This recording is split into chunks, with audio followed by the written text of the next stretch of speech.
Your turn.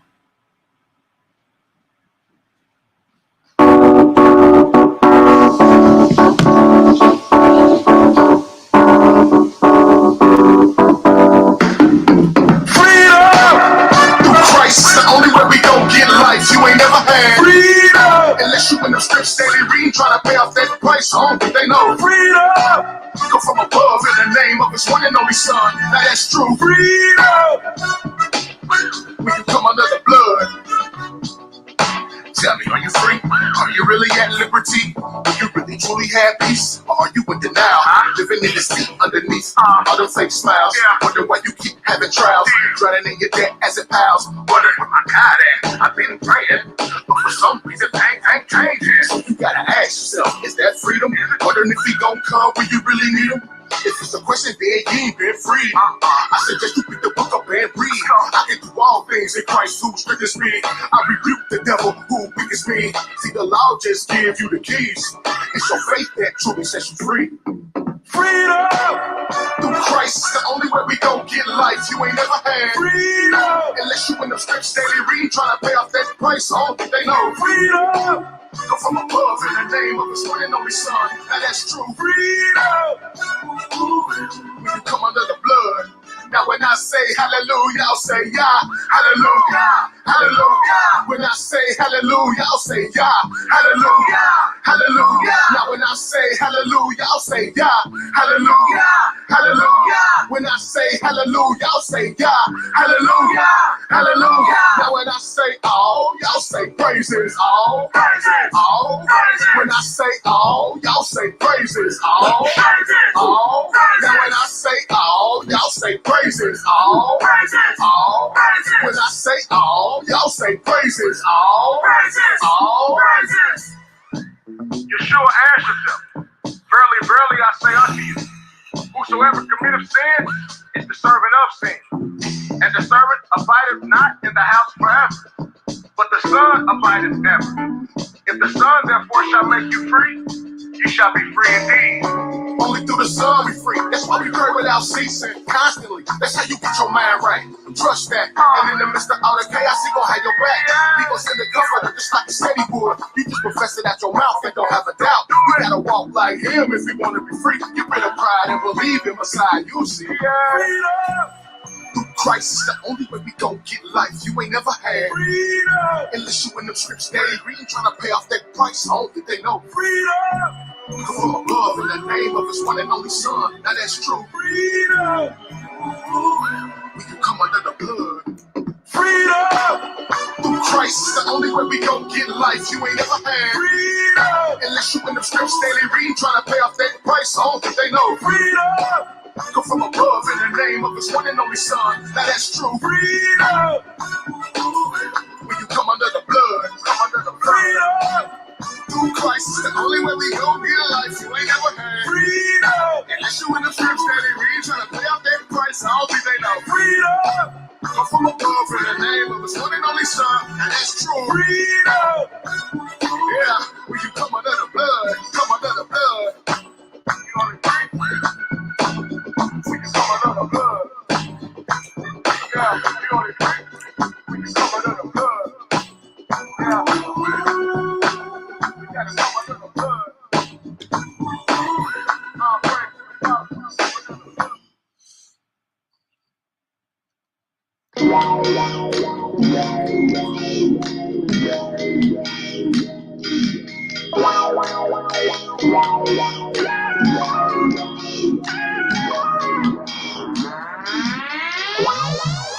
Wise enough, never enough. Wise enough, never enough. Sick of myself, full of disgust. Dirt chasing dust, feeling this lust. Wise enough, never enough. Wise enough, never enough. I said I'm sick of myself, full of disgust. Dirt chasing dust, feeling this lust, man. Battle with the man in the mirror, struggle trying to get my mind clearer. Look my head up to the ceiling, looking for an answer, then hit me walking past my. Then they had to die getting, just because they walked old lady. Man had to stress by expenses, man they were left so much, now raised in the house so little. Let's know what they were meaning. Money is the rule of all evil, but it's like my palm keep itching. One time, girl. But my life now is at a balance. They better start matching. Now I gotta live by my standards. When satisfied with a plate that was handed with a spoon in the feeling like I took a knife and stabbed it. Cause I really can't judge. Still dream about the mansion of an LA. All the weather test drove off a park place. All the chicks seen at the club late nights. They won't wake up with me after daybreak. Fire situation there make your heart ache. Sometimes you gotta do what your heart say. And my girl say it's like she's playing catch up. It's messed up, she gotta learn the hard way. When I ask myself why do I feel so disgusting? And everything I walk, I feel like I got nothing. Why I wear myself hard just to keep it with the jump? It's kinda messed up when everybody's gonna judge you. When it's enough is enough. Tired of being sick of myself. Searching for the life you just love. Never know how you cause death. To the roll of dice, just luck. Why is enough? Never enough. Why is enough? Never enough. Sick of myself, full of disgust. Dirt chasing dust, feeling this lust. Why is enough? Never enough. Why is enough? Never enough. I said I'm sick of myself, full of disgust. Dirt chasing dust, feeling this lust. Yeah. Let me tell you about stuff that I've been through. Some of this stuff that I didn't do. Some of this stuff that I did do. I'm cutting you up like a Ginsu. Who me? Yeah, I been you. Been with the real since '02. Can't help it that they know the do. They choosing me while I'm choosing you. Playing this game with no rules. Real world versus road rules. Had one but I wanted you. Just to get up on you. Next day I don't know you. Next day you go back to. Then I'll go right back to my old life like everything is cool. I'm sedated, I'm so faded, I'm so gone. All my fears and my cheers, am I wrong? Got a girl, but still wanna cheat. Boy, that lust can take over me, especially in this Texas. But that lust, it will cost a fee. Yeah, the state got a monthly fee. If I don't pay, they will come for me. Think they sending girls after me, so I pay it. Do that for my baby. I know they hate me, Lord save me. I'm fighting them demons daily. Lord, getting that monkey off my back. Why is enough? Never enough. Why is enough? Never enough. Sick of myself, full of disgust. Dirt chasing dust, feeling this lust. Why is enough? Never enough. Why is enough? Never enough. I said I'm sick of myself, full of disgust. Dirt chasing dust, I'm feeling this lust. Don't save him, he don't want to be saved. Got 1 foot in the world and 1 foot in the grave. Every day is a hustle, he just trying to get paid. In this led to captivity, to the lust he is slave. And the worst thing about it, he don't even know it. He got a lot of feelings, he don't even show them. He was taught as a child to bury and keep in check.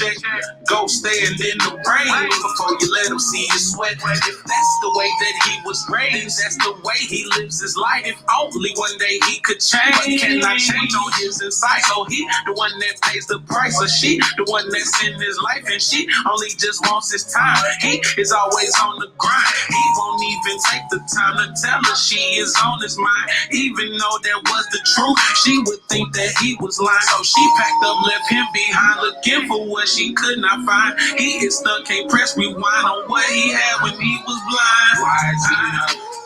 Never enough. Why is enough? Never enough. Sick of myself, full of disgust. Dirt chasing dust, feeling this lust. Why is enough? Never enough. Why is enough? Never enough. I said I'm sick of myself, full of disgust. Dirt chasing dust, feeling this lust, man.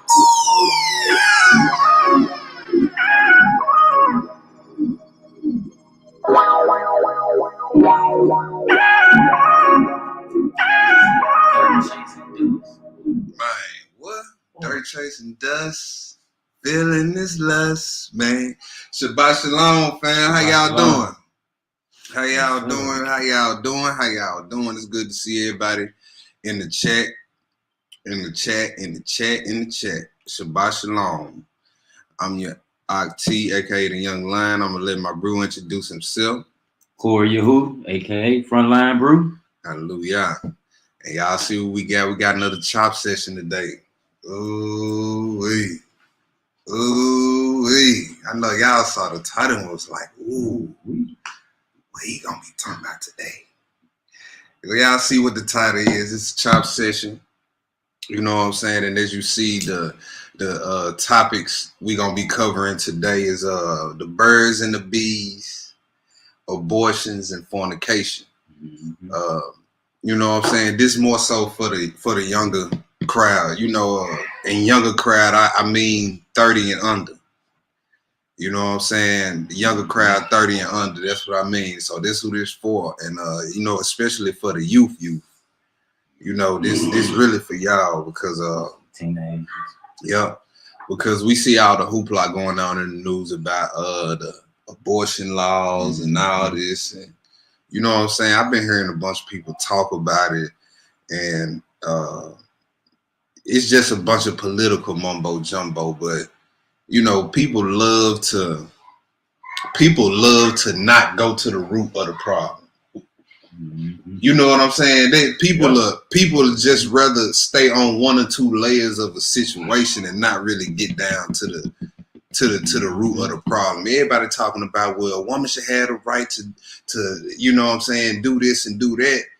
How about she just start being more damn responsible sexually? Right. How about the men just start being more responsible sexually? You know what I'm saying? But, you know, I ain't heard a fuss, but what it is we hadn't had this, a lot of us hadn't had this talk, you know what I'm saying, about the birds and the bees. And it's the sex talk, you know what I'm saying? If anybody out there just wondering what the birds and the bees is, it's the sex talk, you know what I'm saying? And a lot of times it just stops at, don't bring no babies in our house with our people. You know what I'm saying? So now that the minds of the youngsters, they like, okay, well, I'm gonna have sex. I just ain't gonna bring no babies in the house. Yeah. And then you don't even tell them, you don't even make them aware of, you know what I'm saying, the consequences that come along with it. Now they faced with a decision that they not even educated on. Now I gotta cover up my, you know what I'm saying, my sin by going to do this. Them babies in there hyped up. Like, girl, calm down. When it was about the choices and the consequences from the start. And see, and then everybody want to hand out condoms and all that. Man, look, that's not what we supposed to be doing anyway. Because according to, you know what I'm saying, now if you not gonna live like an Israelite, then none of this applies to you. If you gonna go live like Babylon, then cut this off now and just go. You know what I'm saying? Go listen to some twerk music or something. Because if you gonna live by this, it only say married people supposed to have sex. And like we discovered last, you know, Babylon all about the yes. Yeah. But the Most High, he telling you, no. That's what So it because it's only one type of bed that the scriptures say that he honors. The marriage bed. Undefiled. You know what I'm saying? So why aren't we teaching our children, look, you don't need to be out here bumping and grinding anyway till you married. Anyway. And we having all this casual sex and we don't even let our children know, look, the more you have sex, the more you have indiscriminate sex, I'm going to say, the more trauma you accumulate. And I don't know what planet people have been living on, but nothing gets better with use.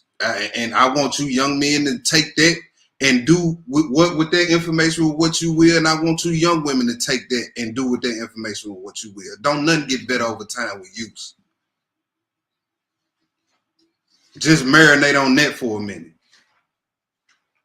Right? And these young men, y'all passing around trauma. And the young women, y'all just receiving it and carrying it around, and then y'all passing it around. Want me to tell you how I know that the men pass around all the trauma? Because it's women that one way. One year I seen them.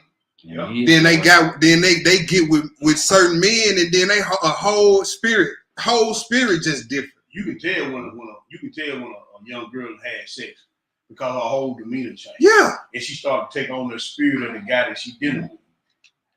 You can tell. Yeah. And then the young men, you dress your securities up in money and flashiness. But a real man can see right through that, bro. You insecure. You insecure. That's take that money away, then see what you got. Boy. Show you on the outside, nothing on the inside. And you flashing all this money, then get mad when that's all a woman wants you for.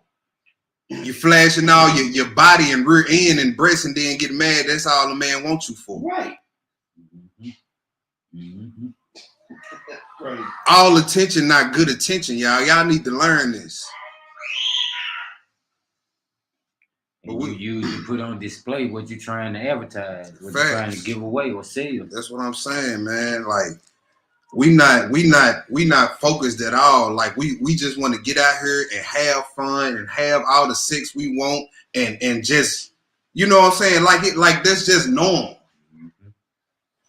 And that same thing Noah was speaking against in his day. Yeah, man. That's entertainment. Like for real. Fornication. Like and I'm 29, so this ain't coming from no old head. This ain't nobody who ain't been out here who don't know what's going on. I know what's going on with the young generation. I am the young generation. You know what I'm saying? So it will behoove you to sit down, be quiet, and listen today. Hallelujah. Because you can clearly look at all your friends. You can clearly look at all your friends and see that they jacked up. They can look at themselves and see they jacked up. Look at all the stuff they show us and sell to us. It's jacked up. Let's get it, bro. Ecclesiastes chapter 1. We're gonna start this off in Ecclesiastes chapter 1. And we got some scriptures. We got about 40-some scriptures here, but we got a few articles we gonna read, and we got a video we gonna watch. It's through YouTube. If they flag it, to hell with them. We just gonna put the video. We just gonna redo the video. That's all we gonna do. But the truth need to be heard today because it's getting ridiculous, you know, and all this it shouldn't no Israelite woman be walking around talking about, oh, it's my body, I do what I want. No, that's not what our morals and principles say. That's not what it says. Why do I hear so many Israelite women parade that mindset? That's a Babylonian ideology. That is not a Yah-like ideology. Tell them again. Romans 14, 7 through 9, we're going to read it. It says, none of us live to ourselves. Whether we live or we die, we are the Lord's. For this cause Christ came to die so that he might become the God of the living and the dead. Come on now. That means we was purchased. Right. We are a possession. Bought with blood. Come on. All that pro-choice and then you got beta male simps running around. Yeah, man, men shouldn't be making laws about women's bodies. What is it? Boy. So my daughter's growing up. I shouldn't have no say-so on what they do with their body. What is it? Scripture. It ain't in scriptures. But you got conscious Israelite around here talking like this. I mean, they done bought into Babylon. Yeah. Let's get it, Hebrew. But let's get it, because I rent all day long. Yeah, I understand. Ecclesiastes chapter 1, pick it up at verse 1, Hebrew. Let me share the screen. Hold on. If y'all ready to rock and roll, drop some sevens up in there. Yeah. Let me make sure y'all with us today. Drop some sevens up in the room. Let me make sure y'all on y'all toes today. Get that participation going. I wish this was at the hotel because y'all know I love the discussion, and you know don't shy away from no questions either. Hey, but that beta male attitude is what got the government now. Talking about when you can name your child a boy or girl. Yeah. They can't pick a gender till 3. What type of child? And then you got children don't even know how to wipe their own rear end at 3, and you think they can tell you what they want to do sexually at 3. You can't tell me nothing. It don't make no sense. It makes perfect sense when you understand that when the king is wicked. We're going to read that. We're going to read that. You can't have no wicked kingdom without with the people in charge. We're going to read that. We're going to read this. So let's get this, y'all.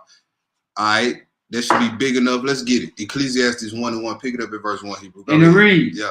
The words of the preacher, Mm-hmm. the son of David, king in Jerusalem. Vanity of vanity, saith the preacher. Let's stop right there. Y'all know Bible study. We looking at words up in here. Yeah. Vanity. That's the first one out the box. All right. That's H1892. We all know what it means, but let's look. Vanity of vanities. All is vanity. Vapor, breath, vapor, vanity, vainly. Strong definitions. Think about it. Emptiness or vanity. Figuratively, something transitory and unsatisfactory. Often used as an averb, altogether vain, vanity. Think about a vapor. Can you catch a vapor with your hand? Think about eating a vapor. Can you be satisfied? Nope. Boy. Nope. Go ahead, Hebrew. It says, vanity of vanities, saith the preacher. Vanity of vanities. All is vanity. What profit have a man of all his labor, which he taketh under the sun? All right, so remember now, this is from the perspective of somebody who had everything you wish to have in Babylon today. And he said, all is vanity. Oh. He said all of it. And when you see vanity of vanities, when you see a phrase like that in the Hebrew, it's to express the ultimate or intensity of something. Vanity of vanity, holies of holies, king of kings. To amplify. To amplify. So life is the biggest vanity of them all, because that's what he's talking about. This life we live in is the biggest nothingness you can ever think of. Right? Go ahead. Hallelujah. It says, one generation passes away, and another generation cometh, but the earth abideth forever. Yeah. The sun also arises, and the sun goeth down, and hasten to the place where he arose. The wind goeth toward the south, and turneth about unto the north, and it whirleth about continually, and the wind returneth again according to his circuit. So far we got this life is filled with labor. It's all vanity. You know what I'm saying? And what dividends really does all your labor in this life pay? Because once you dead, that's it. You're gone. So all the money you stack up, all the women you sleep with, all the dudes you done slept with and got money out of, when you dead, what good is that gonna do you? What good is that gonna do your children? What good is that gonna do your soul? Go ahead, Hebrew. Verse 7. Yeah. All the rivers run into the sea, yet the sea is not full. Unto the place from whence the rivers come, thither they return again. And all things are full of labor. Man cannot utter it.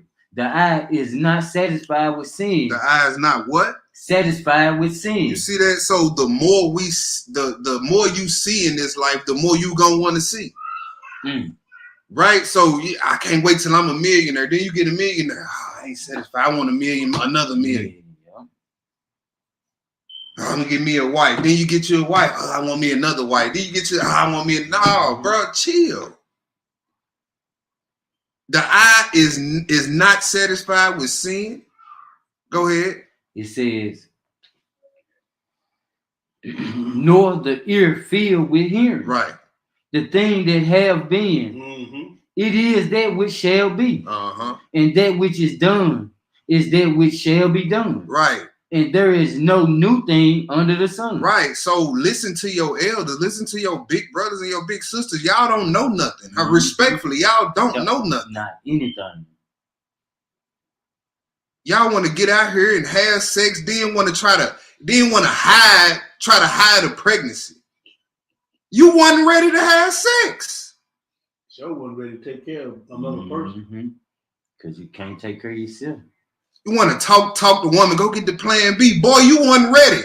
Sit down somewhere. Insatiable appetites. Go ahead, Hebrew. Is there anything whereof it may be said, see, this is new? It have been already of old times. Yeah, stop blowing your parents off like they don't know the game. They'd have been around this block 5, 10, 15 more times than you have. Mm-hmm. And then if they don't know nothing else, this is what they know right here. Is there anything whereof it may be said, see, this is new? Mm. It have been already of old time, which was before us, which was before them. How you think they know it so well? Go ahead, Hebrew. There is no remembrance of former things, neither shall there be any remembrance of things that are to come with those that shall come after. And I, the preacher, was king over Jerusalem. Was king over Israel in Jerusalem. Uh-huh.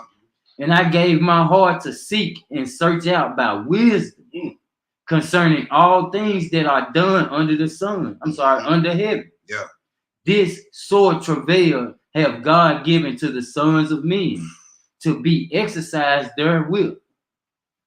I have seen all the works that are done under the sun. All the works, even the stuff that excites you, the skin flapping. The skin flapping. You know what I'm saying? The skin showing, the twerking. All that. He said all of it. Look, it don't go no further than under the sun. Mm-hmm. Once it's gone, it's gone. Done away. So all the pleasures that come with it. Look, you doing all this for moments. I can't even call it a 30-second feeling. Moments. It ain't even 30 seconds. Moments. I'm just being honest. And we put our soul on the line for that. On the line every day, multiple times a day. Chasing that, you know what, that feeling. It like the feeling lasts about 5 to 10 seconds. And you're going to put your soul on the line constantly for that. You're going to put your health on the line. You're going to put your mental stability on the line for that. Okay. And every time you see it or do it, you want to do it again. Because why? Because the eyes is not satisfied with seeing and the ears is not satisfied with hearing. Go ahead. So you chasing the wind. You chasing the wind. You all that pleasure. You ain't gonna be satisfied. You just gonna want more and more and more and more. Like a crack fiend. Like a crack fiend. Unsatisfied. Go ahead, read to 15, Hebrew. It says, and behold, all is vanity and vexation of spirit. That which is crooked cannot be made straight. And that which is waiting cannot be known. Yeah. All right, let's go to Ecclesiastes chapter 11. We're going to read verses 9 and 10. Yeah. Ecclesiastes 11, verses 9 and 10.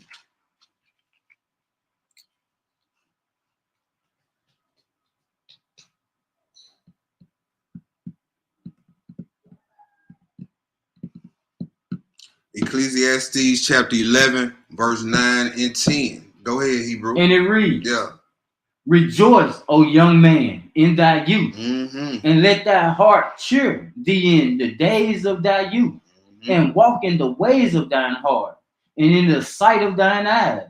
But know thou that for all these things God will bring thee into judgment. You see what he said? He said, rejoice, O young man, O woman, in your youth, and let your heart cheer thee in the days of your youth. Walk in the ways of thine heart. Ooh, I want to go get 3 degrees. All praises. Go get your degree, but don't let that become who you are. Don't let that become who you are. I wanna go, you know what I'm saying, go act or go play football. Okay, all praises. You and your youth. Walk out the, you know what I'm saying? But remember, make sure what you're doing ain't going against the Most High. Come on, man. Yeah. Make sure your choices and the consequences ain't lining up. Facts. Make sure it's not going against the Most High. I want to have fun. Make sure it ain't reckless, sinful fun. Cause see, this ain't what Babylon's are gonna tell you. Just go run amok. Don't worry about no God, no judgment. But what our principles say is yes. And when you in your youth, enjoy yourself.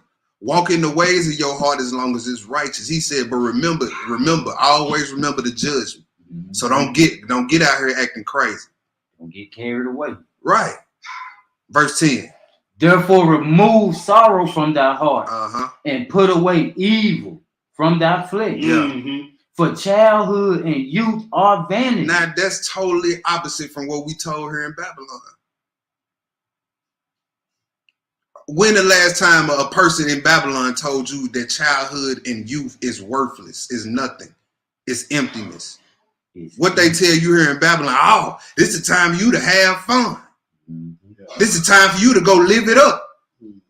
And we all know what they mean by live it up and have fun. We all know what that means.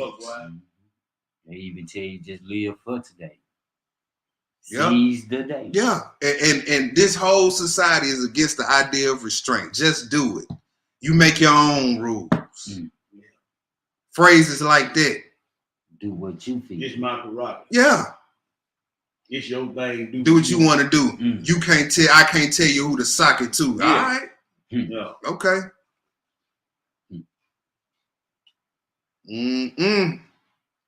Boy, that's like the little mustard girl had a little song, little mustard looking girl. Oh man.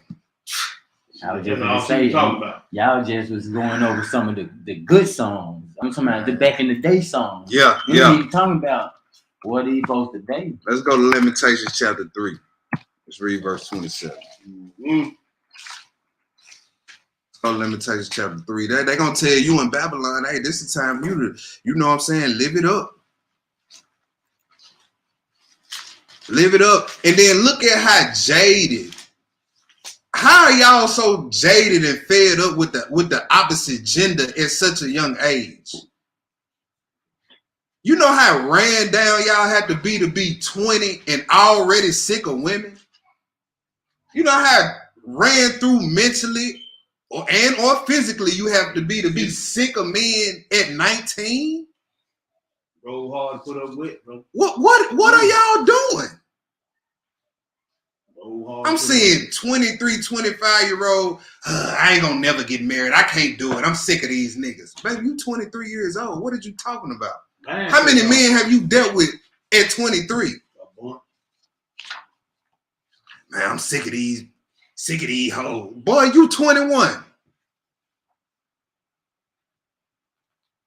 Why you dealing with whores at 21 anyway? That's all out here, baby. That's what Babylon that's crazy. Babylon has cultivated a whorish society. How y'all so fed up already? You ain't even lived life yet. You know how many. I'm trying to keep this PG 13. I'm just gonna have to cut down on my commentary. That's what I'm gonna have to do. Lamentations chapter 3. Tell me what you want to say. Lamentations. Pass that note. Lamentations chapter 3. So, bro, let him get it out for you. Read 27 through 30. Yeah, 27 through 30 look good right there. Let me see.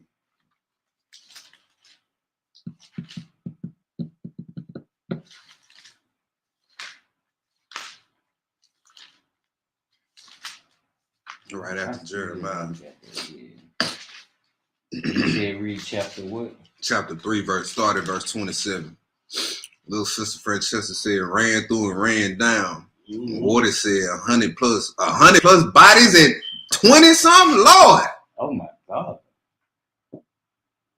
Well, that ain't Woo. Woo-wee. Man.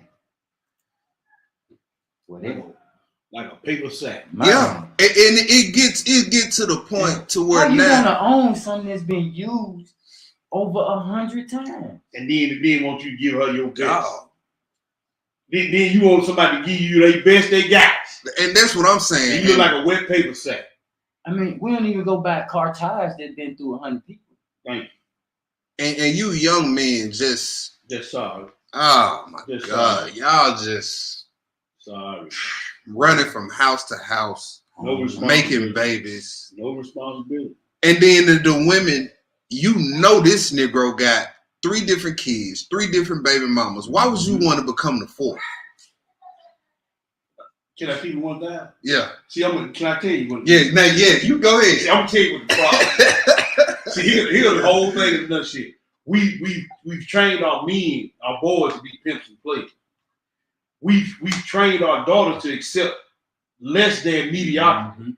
And what she think being the 4-1, she think what she got between her legs is made out of gold or got a cape hanging out of it, and he gonna fall for it. Mm-hmm. And you just become another body count, and he just become another body count. Yeah. The mindset of promiscuity is running rampant in our neighborhood, and we think this is the way of life. Yeah, we're gonna talk about it though. We're gonna talk about it. Go ahead, Hebrew. Yeah, that's it's the spirit of life. Lamentations chapter 3. Let's pick it up. Let's pick up the pace a little bit. Go ahead. Right. Chapter 3, verse what? 27. And it reads, if it is good for a man that he bear the yoke in his youth. You see that? He said it is good for a man to bear the yoke of what? This right here. This right here. He said it's good for you to do this in your youth. Go ahead. He sitteth alone and keepeth silence. Yeah. Because he have borne it upon him. He putteth his mouth in the dust. If so be there may be hope. He giveth his cheek to him that smiteth him. You see that? It's talking about he taking whatever comes with this walk at a young age. He's sitting there in silence and he taking it. Mm-hmm. When you silence, that shows you accept whatever, you know what I'm saying, is going on. It said he bare the yoke in his youth, he keepeth silence because he have borne it upon him. Mm-hmm. Go ahead. It says, he giveth his cheek to him that smiteth him. He is filled full with reproach. Yeah. For the Lord will not cast off forever. Mm-hmm. So that's the one who's smiting him. Right? He said, hey, he ain't gonna cast off forever. He said, but it's good that you do this in your youth. Babylon not telling you that. But remember the judgment. They telling you go have all the sex you want to have, make all the money any type of way you want to make it. Mm-hmm. You know what I'm saying? Get your, they telling the women, get your prime years to your job in Babylon, excuse me. Mm-hmm. You know what I'm saying? They telling the men, hey, become a high value man so you can get all the women. Yeah. That's the new thing now, become a high value alpha male. Even the commercials. You know what I'm saying? Now it got brothers out here thinking if they ain't making 6 figures, they not worthy of nothing. Right. So they doing any and everything to get that. Yeah. Change their priority. The men didn't attach their worth to the dollar. The women didn't attach their worth to the degrees. Yep. And everybody didn't attach their worth to their body part. Yep. And Babylon ain't even telling them about no judgment. Next spot. Yes, sir. Next spot, Revelation 17. They ain't. Why would they do it? Why would Babylon do that? Because they got to prophesy that, hey, the ones that's telling them we gonna die with y'all too. Mm-hmm. Revelation 17, 1-5. When you get it, go ahead. And it reads, and there came one of the 7 angels, which had the 7 vials, and talking with me, saying unto me, come hither. I will show unto thee the judgment of the great whore. You see that? This is the great whore. This is, hold on, let me get to the right spot. 17. All right, boom. All right, so now we're looking at the great whore. Why are we going here? Because this is what you see now. This is where you living at. Mm-hmm.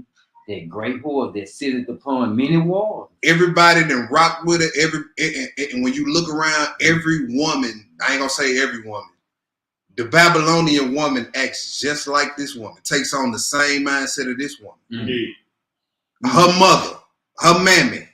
Mm. Go ahead. With whom the kings of the earth have committed fornications, and the inhabitants of the earth have been made drunk with the wine of her fornication. You see that? Fornication. Mm-hmm. That's what this woman all about. She a whore. Man, and where is Babylon? It's a worldwide system, but the main headquarters, you sitting right in it if you in the United States of America. Yes, sir. Mm. And ain't whoredom running rampant in the United States? Yeah. Go ahead. Verse 3. Verse 3. So he carried me away in the spirit into the wilderness, and I saw a woman sitting upon a scarlet-colored beast, full of names of blasphemy, having 7 heads and 10 horns. And the woman was arrayed in purple and scarlet color, and decked with gold and precious stones and pearls, having a golden cup in her hand. Is that not the typical Babylonian woman today? Mm-hmm. Fly clothes, fly jewelry, beautiful, but got a cup full of abominations in her hand. Dead on the inside. That's the man too. Yep. Go ahead, Hebrew. Full of abominations and filthiness of her fornication. And upon her forehead was a name written, Mystery, Babylon the Great, the mother of harlots. See that? Revelation 18. And abominations of the earth. Revelation 18, verse 1. Come on now. And it reads, Babylon is and after these things, I saw another angel come down from heaven, having great power, and the earth was lightened with his glory. Right. And he cried mightily with a strong voice, saying, Babylon the Great is fallen and is become the habitation of devils. So all the pleasure, all the satisfaction that come with what you doing is slowly fleeting. That's why Solomon said all is vanity, because eventually everything under the sun is going to come to this right here. Go ahead. He said it's fallen and it's become the habitation of devils and the whole of every foul spirit and in the cage of every unclean and hateful bird. Look, why would you want to constantly be on the scene in a place like this? Unclean and hateful. And you see, the youth nowadays think this stuff is so outdated and none of it won't work. Well, you tell me what's been working for us then. Yeah. Tell me what's been working for us, because see, the way I look at it, I'm looking at statistics, I'm looking at the news, and I'm looking at these scripts. I'm seeing how our women are high in number in being snatched up, being raped, being molested. But why though? You look at today's times. The women is always outside, always on social media, half dressed, always out in the open, half dressed. Look, got to be seen. Our women were kept up in the house. Got to be seen today. If we stuck to that, would our women be leading and women being snatched up? Not at all. But this is outdated though. Y'all don't want to hear none of this though until it happened to you. That's right. Come on now. I know a sister out in California whose sister was just snatched up. The only way her father and her family found out about it was because they got a ticket in the mail. The traffic, they take the traffic light ticket up. They got a ticket in the mail, and they saw her car on the ticket, and a dude was driving her car. That's the only way they found out. And the daddy ended up finding the house. Can you believe a little girl came to the door with her face slashed and when the girl heard her daddy voice, she was so hysterical, she came down screaming and hollering and all that. But you think this type of stuff cannot happen to you? Yes, it can. It can. Especially if your parents done taught you this word and you out here doing otherwise. Hey, it ain't. Look, The Most High gonna hold you to a standard when you come in this thing young. He deal with people in the scriptures at a young age. What make you think he won't crack your head for being disobedient and you know better at a young age? Know better. I'm just scared and all this stuff happening to women, and then y'all try to pull the slowest argument that well, it shouldn't matter what a woman have on. BS. Oh, we do. BS. So we just should not. We should just act like there's not predators out here.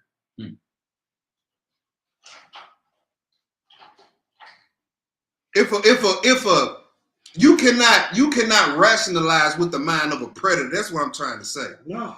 A man who's not a predator can see a butt naked woman run down the street and he gonna look, and that's all he gonna do. A predator don't care. By any means necessary. Hell.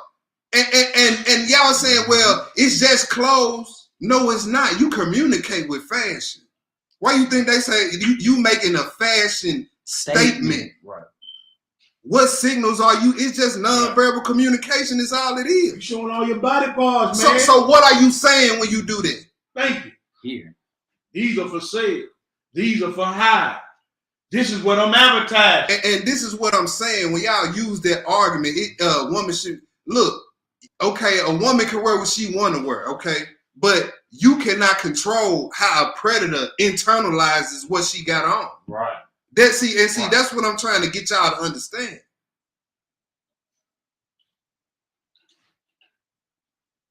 You can catch a brother that may not be a predator at a moment of weakness if you look good enough to it. Right. He can be in a moment of weakness. Right. And you look good enough to him. What you think he gonna say or do? He gonna approach you. You got all your wares out. Your wares. But see, this is the thing. They think because they saying, well, I'm putting this on for me, they think everybody gonna take it like that. You lying anyway. Why are you putting all that tight stuff on? You just putting it on for you. You know what you look like undressed. Stop lying. Right. You bathe yourself. I mean, why we can't even be real with ourselves? For sure. You putting it on for attention, man. Dang. And when you get the wrong attention that you don't want, then you offend. Now you See, that's the thing. Y'all want the attention, but hey, you get good and bad. All attention ain't good attention. Go ahead, Hebrew. It says in my verse 3, for all nations have drunk of the wine of the wrath of her fornication, and the kings of the earth have committed fornication with her, and the merchants of the earth are waxing rich through the abundance of her delicacies. And I heard another voice from heaven saying, come out of her, my people. You see that? Come out of her, my people. That's not always talking about getting somewhere, going up and moving. That's talking about mindset first. Mm-hmm. We cannot take the mindset we got here to Jerusalem and think it's gonna work out. When they say come out of her, all these little ideologies, we pro-choice and it's my body and on to the next one, and you know what I'm saying? It's all this. Look, that's what it's talking about. It's telling you come out of any other thinking. Yes, come out of it. You gotta get over it. Got to. Y'all, people sit up here and talking about abortions like they can't be avoided. Yes, the hell they can. Right. Then they sit up there and use the rape scenario like that's everybody's case. Right. Everybody ain't no damn rape victim that had to have an abortion. Mm-hmm. Right. Let's be honest. A lot of this is just out of convenience because you don't want to step up to the plate. Right. Plan B ain't one for no rape. Nope. Plan B ain't for rape. Why you selling it in the store? Right. Why you selling Plan B in the store then? If it's all about the rape. I ain't look. Stop playing, man. Go ahead, Hebrew. It says, come out of her, my people, that you be not partakers of her sin, and that you receive not of her plagues. Mm-hmm. For her sins have reached unto heaven. But y'all love this place though, and they sins that reached up to heaven. Come on, man. They stank and reached all the way up to Yah's and Yeshua's nose. Speak on. But this, y'all love this though. Y'all love this though. This is where your heart is. The place where it ain't gonna take but 1 hour to smoke out. That's all That's all it gonna take is 1 hour to smoke out. He gonna kill it out. Go ahead, Hebrew. It says, and God have remembered her iniquities. Reward her even as she rewarded you. Look, it said he didn't remember her, but it said he didn't forgot ours. Mm-hmm. And you want to roll with that side? No. Okay, go ahead. Now keep rolling. Go ahead. Keep rolling. Keep rolling. Go ahead. Reward her even as she rewarded you. And double unto her, double according to her works. In the cup which she have filled to her double. How much she have glorified herself and lived deliciously. So much torment and sorrow give her, for she have in her heart. It says, I sit a queen and am no widow, and shall see no That's not our sorrow. women today. I'm a diva. Oh, I'm a bad bee. what mindset they I'm today? queen bee. Yeah, you sound just like your mammy too. Yeah. Yeah. Want the jewels, want the delicacies, want all that, and Boy, then feel entitled. Well, this script ain't hitting like shit today. And then look, now we got two perspectives. We got the perspective of a man that had it all and said it ain't nothing. Mm-hmm. Then we got a perspective of a woman, the place personified as a woman that got it all and she puffed herself up, lived recklessly. I mean, which sides y'all gonna choose? You know what I'm saying? Babylon look cool. Come on now. But it say the Lord ain't gonna forget their sins. Boy. But on the righteous side, he said, look, I done made y'all Israel sins white as snow. That's what I want. That's what I need. Go ahead, Hebrew. Boy, they unspotted gone.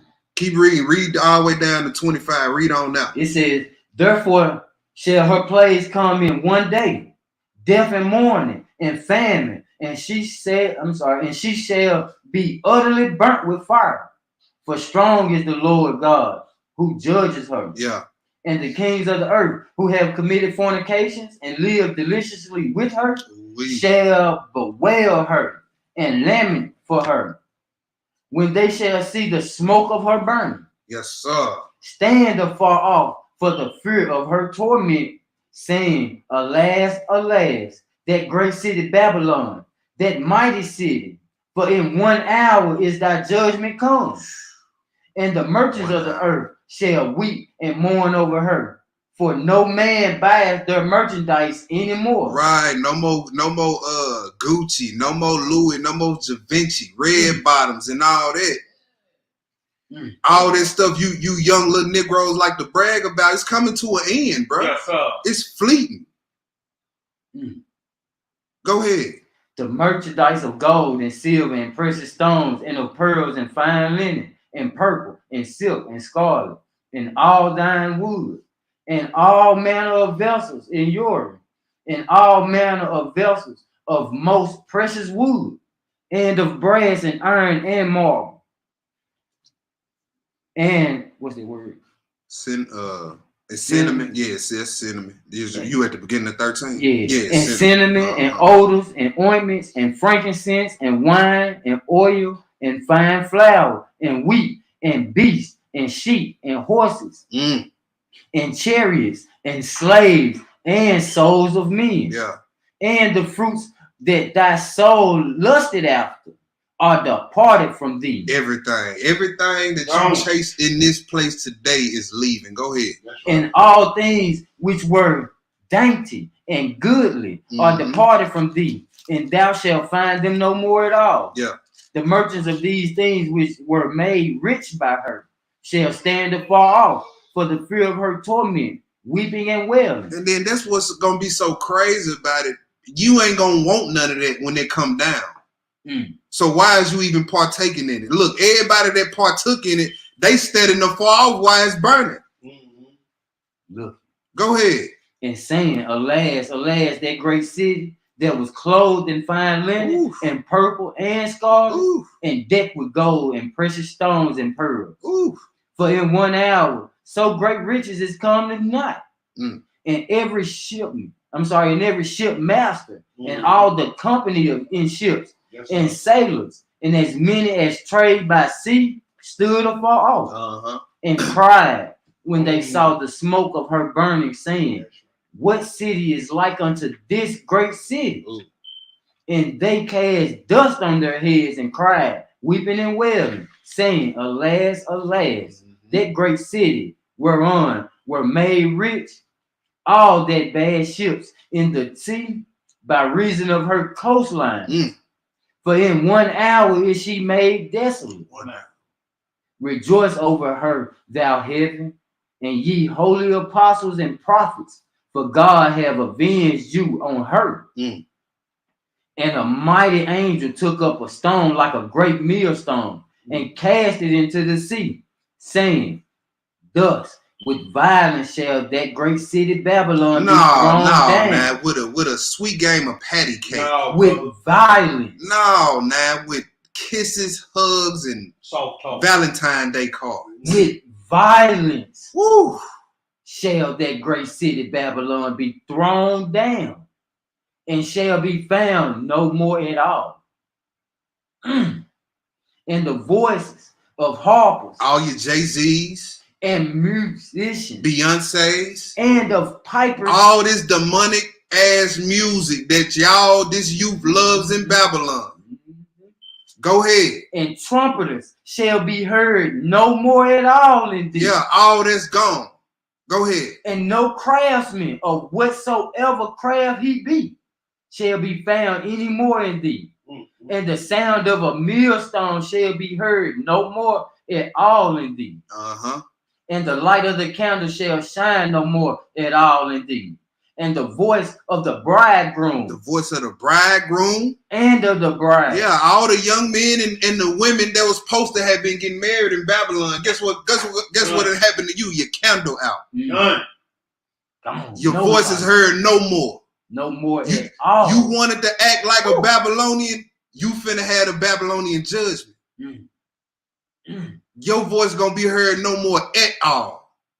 Go ahead, bro. For thy merchants were the great men of the earth, and for by thy sorceries were all nations deceived. And in her was found the blood of the prophets, and of saints, and of all that were slain upon the earth. All right, Sirach chapter 10 and 2. Let's go there.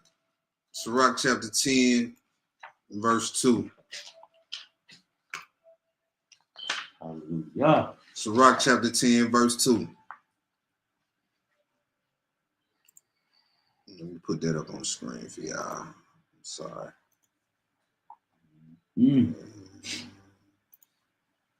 Say come out of her foot, man. Boy, wrath gonna come down on me.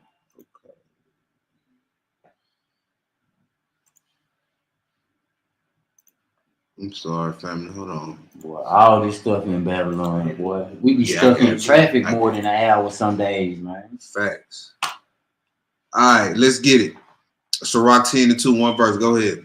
And it reads, as the judge of the people is himself. Yeah. So are his so are his officers. And what manner of man the ruler of the city is, such are all they that dwelleth therein. Such are all they that dwell therein. Come on, man. Yeah. Most of your leaders is faggots. Yep. So most of your men gonna be faggots. Yep. Most of your women that's glorified in the media is whores. So guess what? Most of your women running around gonna be. That's right, whores. Tell it. True. Plain and simple. True. And who's running this place? Babylon. The woman that's riding up on the beast, and she's a whore. So it shouldn't be no surprise that that's how majority of the women here act. Yeah. That's right. It should be no surprise that you can't turn to the left or right and see something about Pride Month or Pride this. If the people in power are buttocks burglars, everybody gonna fall in line. That's the rule and opinion of subjection of the day. Yes, sir. Yes, sir. Next spot, Isaiah 59, verse 15. So you might hear all that. You might say, "Hi, young lion. I think I'm gonna get it together and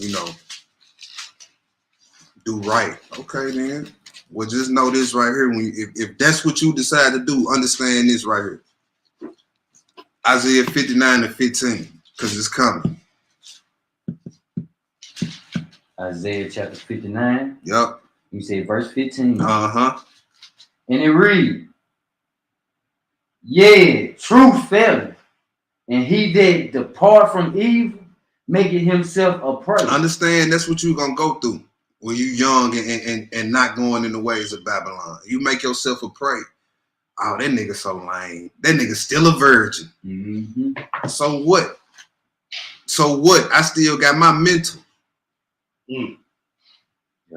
You see that? Oh, she's so lame. She ain't trying to smash nothing, bro. On to the next. Bye, nigga. I tell my young sisters all the time, as long as y'all ain't engaged and you ain't slept with that man the ball in your court, you had a right to any time to pick up and say, "I don't have to deal with this." Deuces. Right. Deuces. But the minute you sleep with that man, you tie mama hand, daddy hand. They can't do nothing if something pop off now. Choices you made. Because of the choices you made. So I want my young sisters to understand that. Right where we at? That was it on that? It says, and the Lord saw it, and it displeased him that there was no judgment.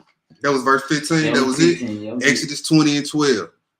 Exodus 20 and 12. This is your first line of duty as a child, as a youth coming up in this thing. Not to go explore your sexuality. No, not none of that. That's weird Babylonian stuff right there.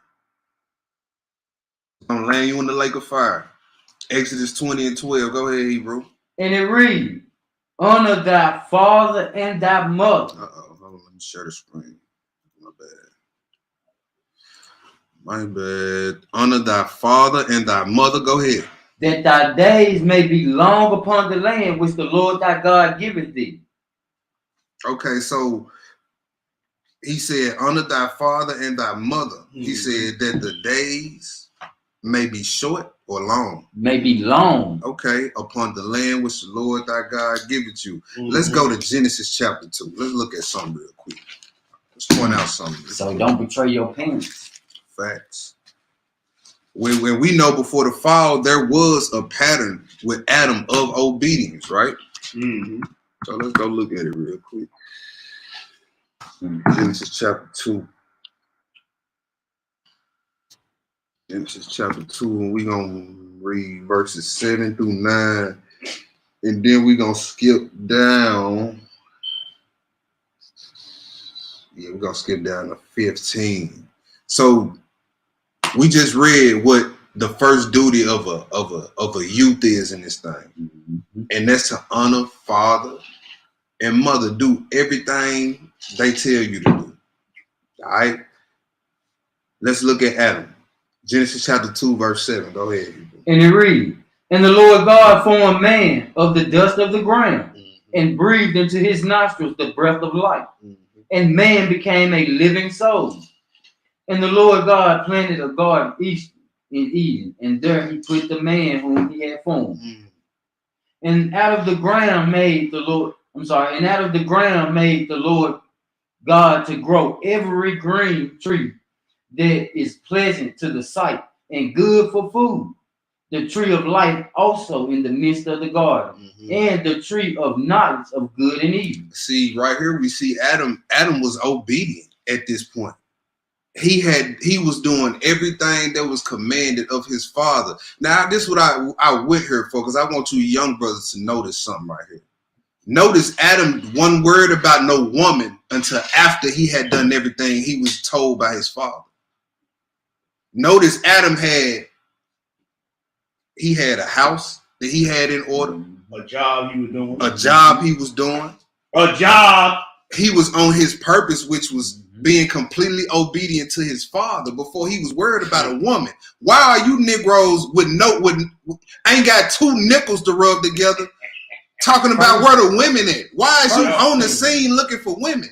First thing. You can't take care of themselves. You're not even on your purpose as a young Israelite man, and that is to be obedient to your parents and to the Most High. Mm. That's your purpose as a young man. This was Adam's purpose. He didn't say, okay, Lord, before you give me all them rules, where the woman at? Yeah. Where them butt nigga women at? You know what I'm saying? He was on his job, on his purpose. Then he started looking for a woman. Thank you. Go ahead, Hebrew. Now skip down to 15. Read 15 through 17. Go ahead. And it reads, and the Lord God took the man and put him in the garden of Eden to dress it and to keep it. Mm-hmm. And the Lord God commanded the man, saying, of every tree of the garden thou mayest freely eat, but of the tree of the knowledge of good and evil thou shalt not eat of it. For in that day that thou eatest thereof, thou shalt surely die. All right, let's go to Jubilees chapter 3 real quick. Mm-hmm. Let's go to Jubilees chapter 3. So,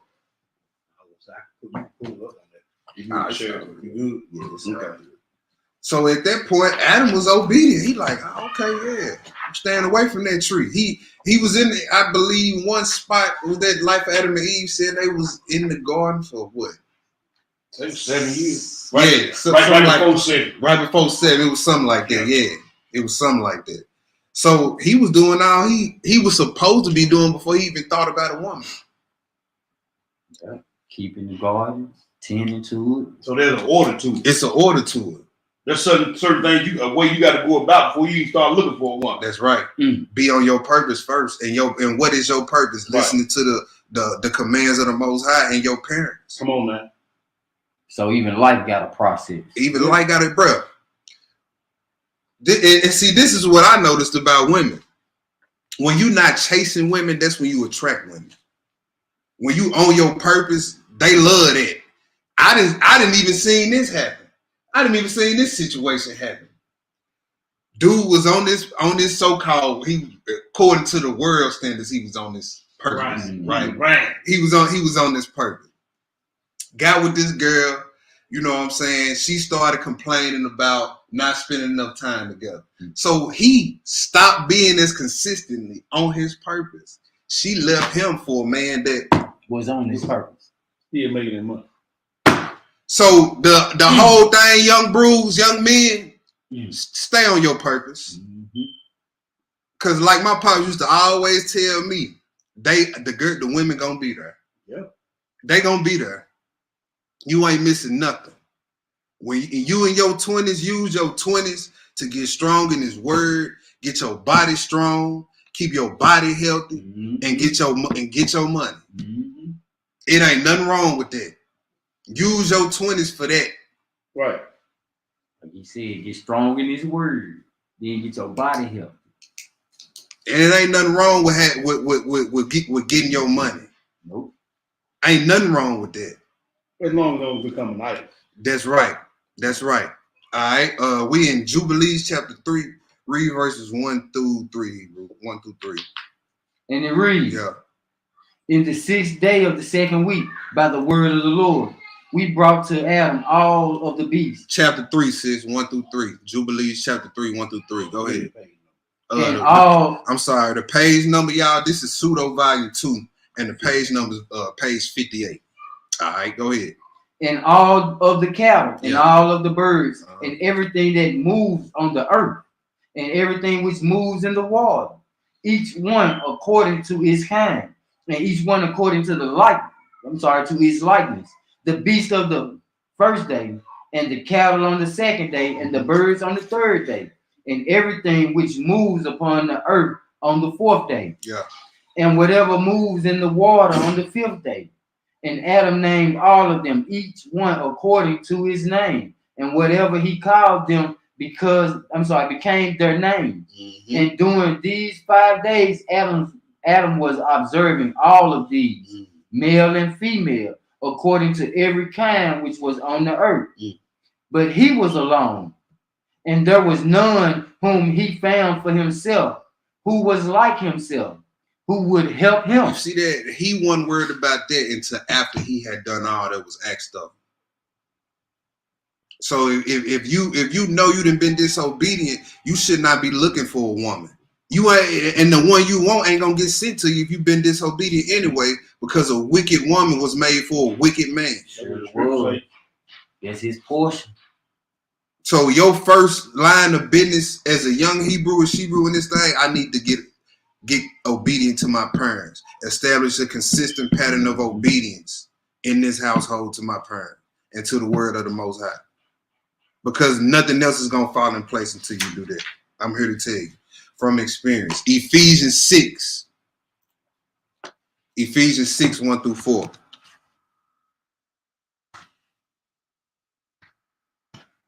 Ephesians 6, 1 through 4.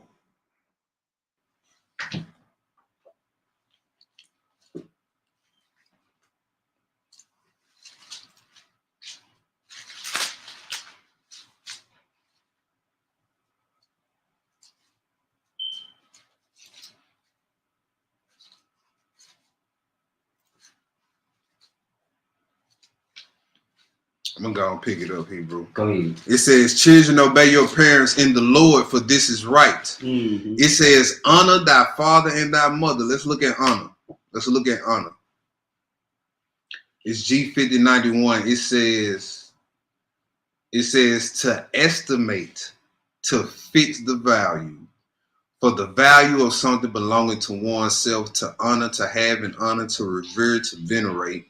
It says to prize, to fix a valuation upon, by implication, to revere, to honor, to value. So it says to fix the value. So what value as a child, as a youth in this thing, what value is it to you when your parents come to you out of the scriptures about something that you're doing? Do you roll your eyes, start blowing your breath? Because if so, then you are dishonoring your parents according to the word. That's of low. When they do that, that's of low value to you. Right. You fix that value down here in your eyes. But none concerned. You know what I'm saying? Or do you appreciate it when they do it? Is the value for that up here? Honored and reverent. You see, a lot of y'all been dishonoring y'all parents.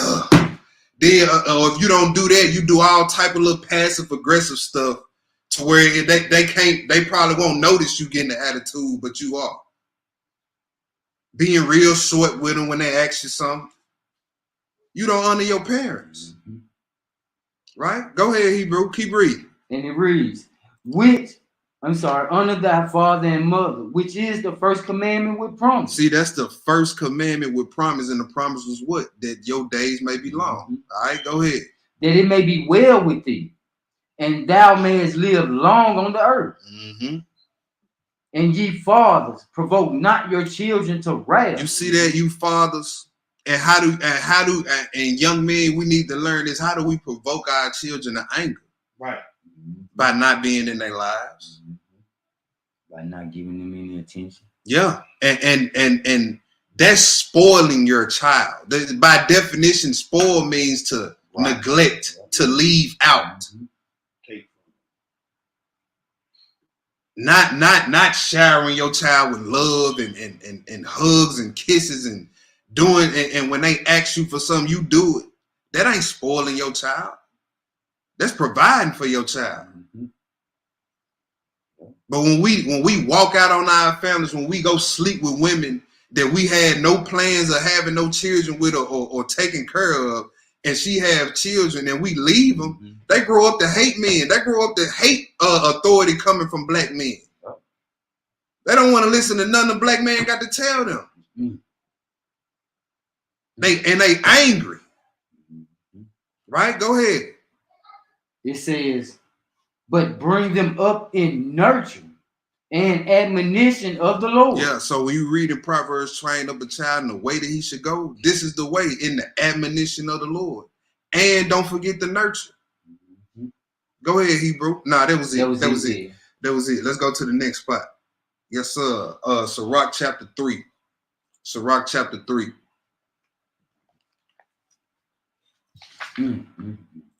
We're gonna be in Sirach because if you look at what they're saying, that means that's why he wanted us to be willing when working to take care of the tabernacle, because it's just like a father giving you instructions to take care of the house. He don't want you unwilling. Yep. Yeah. And so it trickle down. You don't want to tell your kids to do something, they blowing, stomping, walking around. Come on, man. It'll get you raw, for real. For real. Well, that's why I don't want to hear none of that. You got to bring it willingly and cheerful. He said, God loves the cheerful. So all that's tied back in, like you say. Yep. We in Sirach chapter 3, y'all. We're gonna pick this up at verse 1. We're gonna read 1 through 17. When you get it, go ahead, Hebrew. And it reads, hear me, your father, O children, and do thereafter, that ye may be safe. You see that you may be safe. Go ahead. For the Lord have given the father honor over the children, right, and have confirmed the authority of the mother over the son. Right. So don't think you ain't got to listen to mama because she's not daddy. Right. Nah, it said he have confirmed her authority over the sons as well. Go ahead.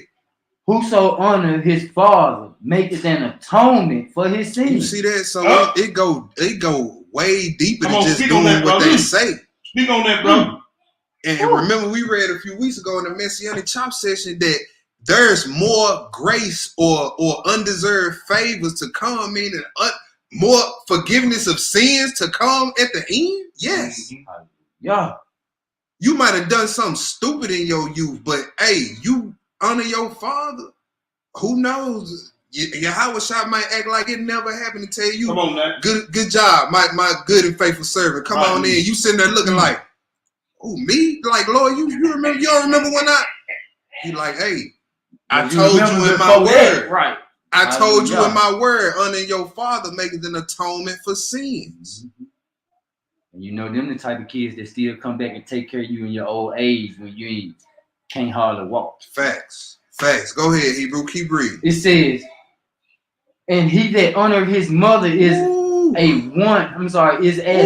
that layeth up treasure. That's a big one right there. Come on, man. That's a big one right there because it says is he that honored his mother is one that layeth up treasure. How do mothers always have his neck to know when something's about to go wrong? Mm-hmm.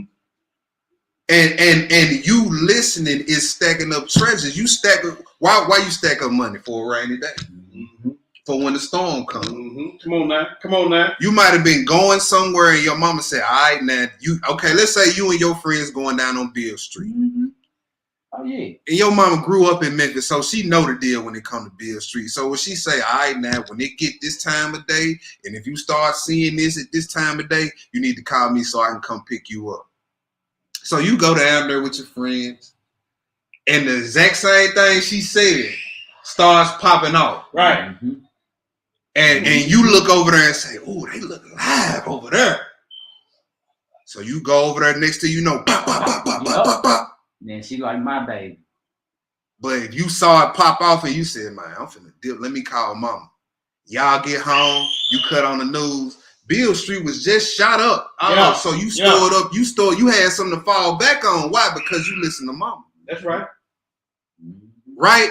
You could have got your judgment for your sins with them had you not honored your father.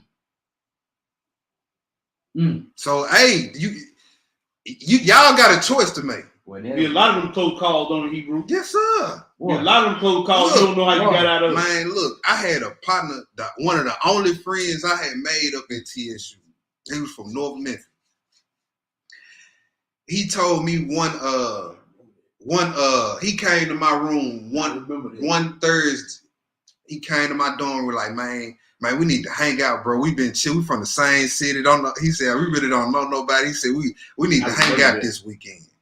I said, bro, you know what? I'm gonna hang out with you this weekend. Ended up shooting back to the M, coming home that weekend. Mm-hmm.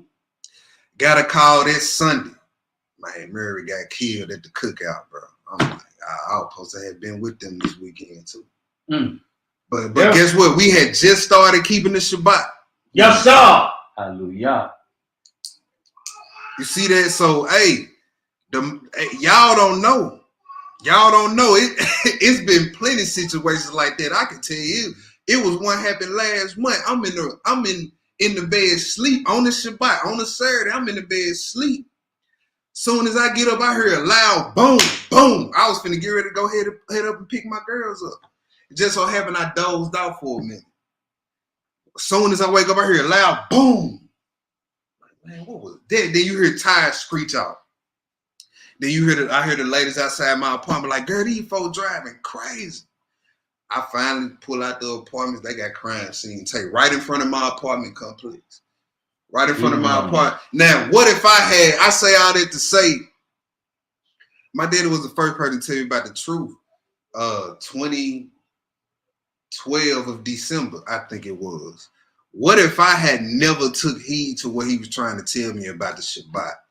About the, you know what I'm saying? That could have been 2 Saturdays where my life could have been in danger for not honoring my father, for not remembering the stuff my mother told me when I go out. That's twice. It has been plenty more occasions I could tell you about to where I was supposed to have been somewhere, but was tending to the business of the Most High and then heard about it on the news. And to make that effect for everybody. Look at how sheltered we are in this time that's going on now. You doing right, man. I mean, it's been active shooters constantly. So is, bro. Like, man, everywhere. You got to be thankful for the hedge of protection. One just walked up in the warehouse in Maryland and killed a bunch of people. You see, but that verse 1, what that verse 1 say? Mm-hmm. Hear me, your father, O children, and do after that you may be safe. Come on, bro. Verse 5, go ahead, Hebrew. Whosoever honors his father shall have joy of his own children. Come on, man. And when he maketh his prayer, he shall be heard. He that honoreth his father shall have a long life. And he that is obedient unto the Lord shall be a comfort to his mother. That's right. Go ahead. He that feareth the Lord will honor his father and will do service unto his parents. As to his master, honor thy father and mother, both in word and deed. Come on, man. That a blessing may come upon thee from them. For the blessing of the father establishes the house of children, but the curse of the mother rooteth out foundation. Glory not in the dishonor of thy father. Right. For thy father's dishonor is no glory unto thee. For the glory of a man is from the honor of his father, and a mother in dishonor is a reproach to the children. My son, help thy father in his age, and grieve him not as long as he lives. Yeah, you see that? And grieve him not as long as he liveth. Help him in his age, right? He helped you when you couldn't help yourself. When you was 8 months old, you couldn't change your own diaper. You couldn't feed yourself. He says, help your father in his age and grieve him not as long as he liveth. Go ahead. Hallelujah. It says, and if his understanding fail, have patience with him, and despise him not when thou art in thy full strength. Yeah, you see that? Man. It says, if his understanding fail, have patience with him. It's going to come a time where you going to be stronger than your father, physically. And his mentals may fade. Yeah. And so you don't look at him like, oh, this nigga done lost a few off his fastball. He don't know nothing no more. Right. Remember, old age come to us all if we keep living. That's right. You look around, you see a rampant outbreak of dementia. Sure do. What's the other one you forget? Alzheimer's. Yep. So. And that's starting early now, too. Right. That's starting early, bro. Especially the dementia. So is. But a lot of that come from died, sin. You know what I'm saying? All that. Go ahead. It says, for the relieving of thy father shall not be forgotten. And instead of sins, it shall be added to building thee up. Hallelujah. And in the day of thine affliction, it shall be remembered. Yeah. Thy sins also shall melt away. You see how honoring your father make atonement for your sin? See, when your affliction come, the Most High gonna look at that like he looked on Hezekiah's, good check marks. Oh, okay.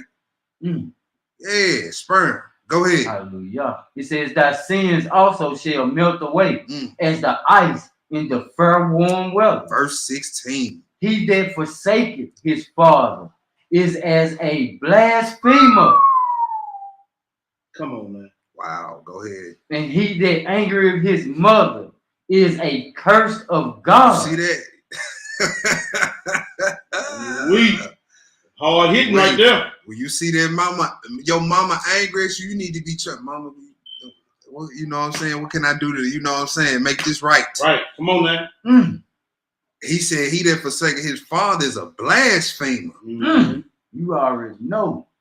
He's an angry mother. And it's hard to come back from and one of those. Man. Go ahead, Hebrew. Nah, that was it. Nah, 17. That was it. That's all I wanted on there. Okay. Proverbs 20 and 20. Proverbs 20 and 20. Proverbs 20 and 20. I hope we get through all this. Well, we ain't in the hotel, man. Y'all gonna have to bear with me today, man, because I gotta talk to my little bros and my little sisters today. I got to. They need the edification.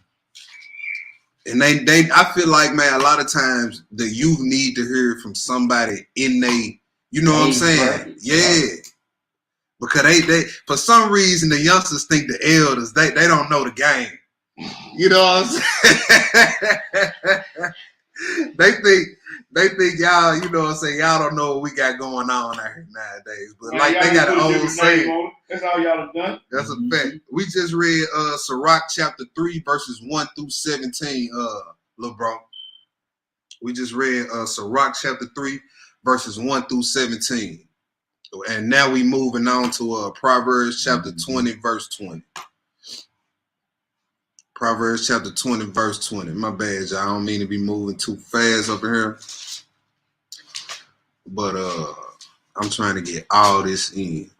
All right, so Hallelujah. Proverbs 20, verse 20. When you get it, Hebrew, go ahead. And it reads, whoso curses his father or his mother, his lamp shall be put out in obscure darkness. Woo, obscure darkness. That's thick darkness. Yes, sir. You see that you wish harm on your parents because they told you couldn't go out this Saturday night. I hope they get in the car wreck. Ooh, Can't stand up. I hope his Have I become your enemy? Because I told you that. He not playing about this obey your parents stuff, y'all. No. He said your light gonna be put out in obscure darkness. Let's go to Proverbs 23. Proverbs 23 and verse 20. Proverbs 23 and verse 20. Is that what I want? That ain't what I want. Nope, that ain't what I want. My bad. Proverbs, you know what? Let's skip these. Because they basically saying the same thing. Let's go back to Sirach, Hebrew. Sirach chapter 7. Let's do that. Sirach chapter 7. Pick it up at 20. Pick it up at verse. Sirach 7.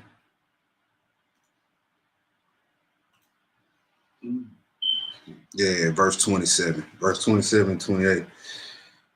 Hold on. Let me share the screen.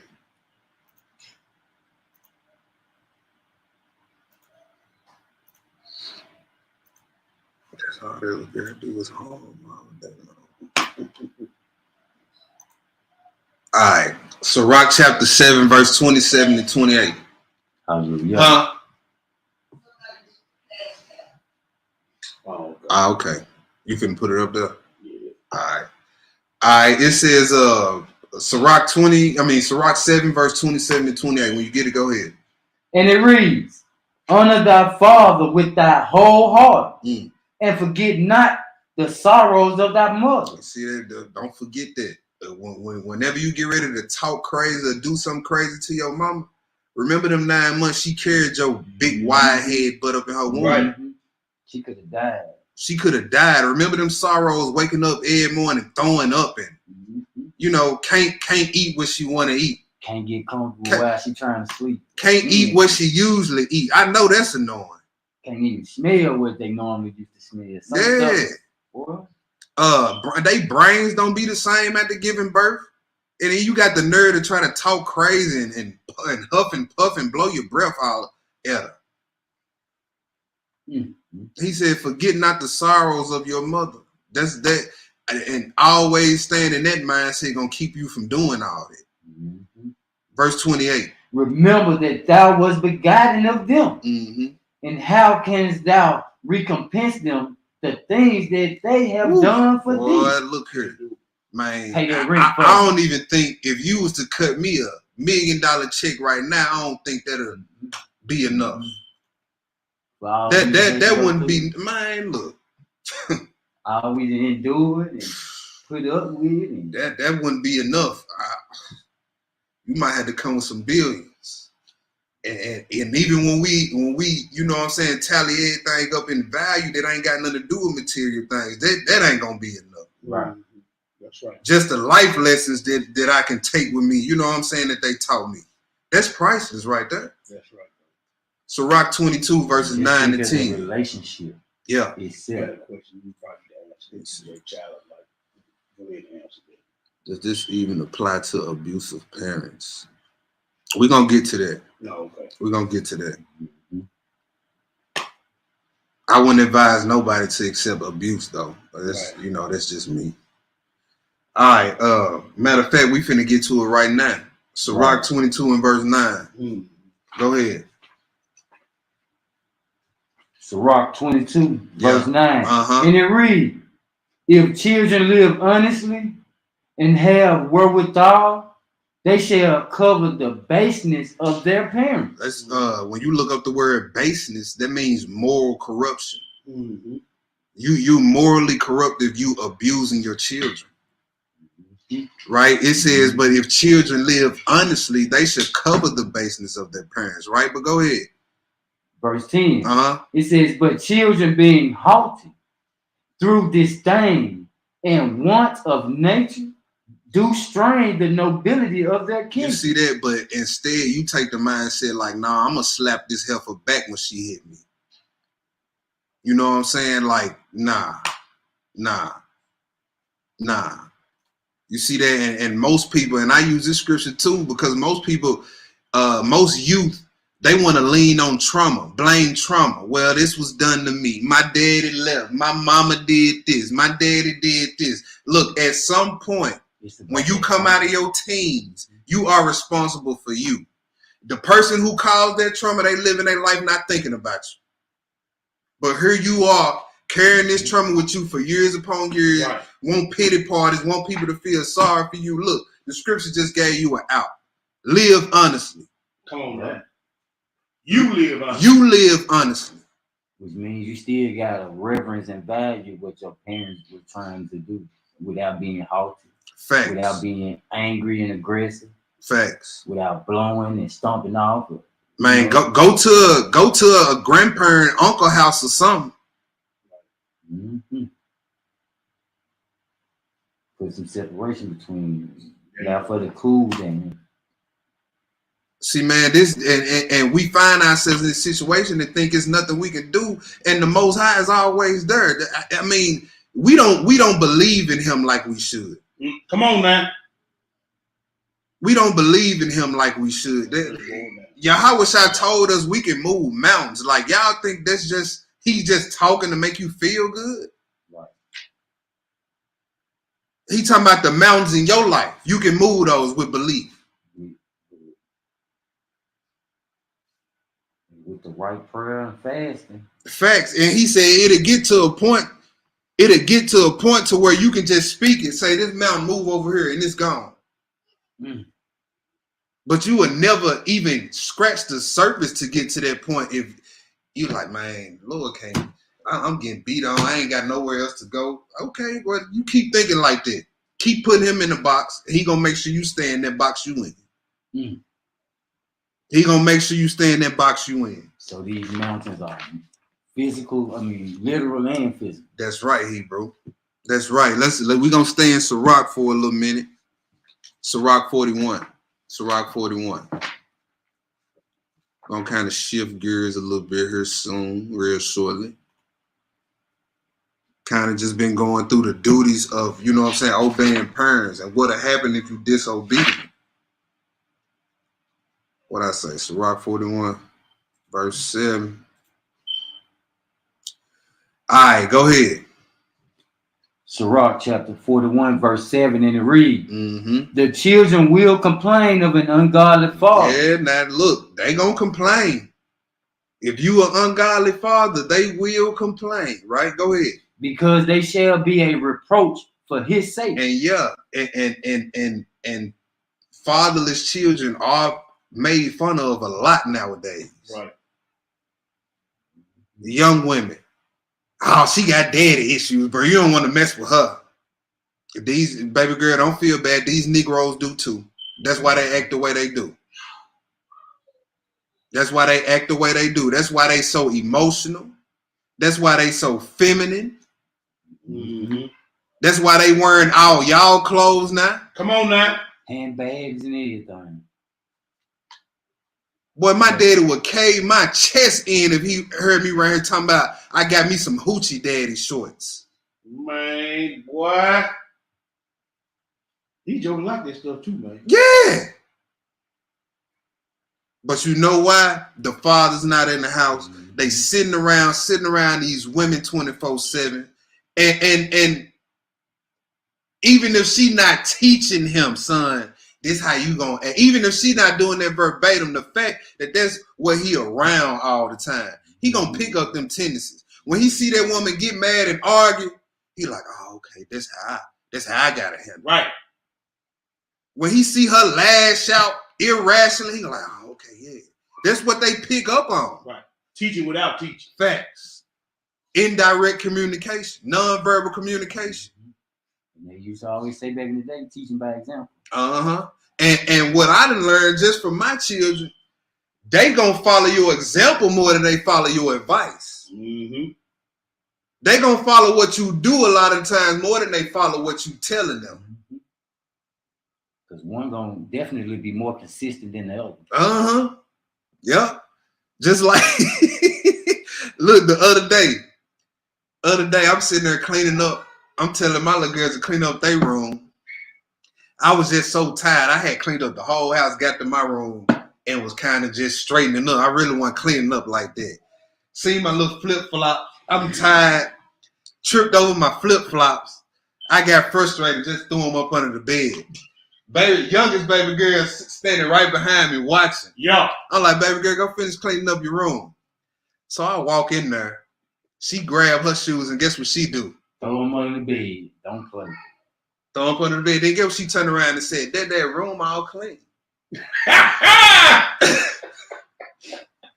What about that made you feel? That tickled me. That tickled me right there. And no, you can't even get mad. Can't even get mad, bro. But they gonna they gonna follow your example more than they follow your advice. Remember that. Remember that. All right, let's go. What was that? We just read 41. We just read verse 7. That was all we wanted right there, Okay. Hebrew. Let's go to Sirach 23 next. Let's go to Sirach 23. Sirach 23.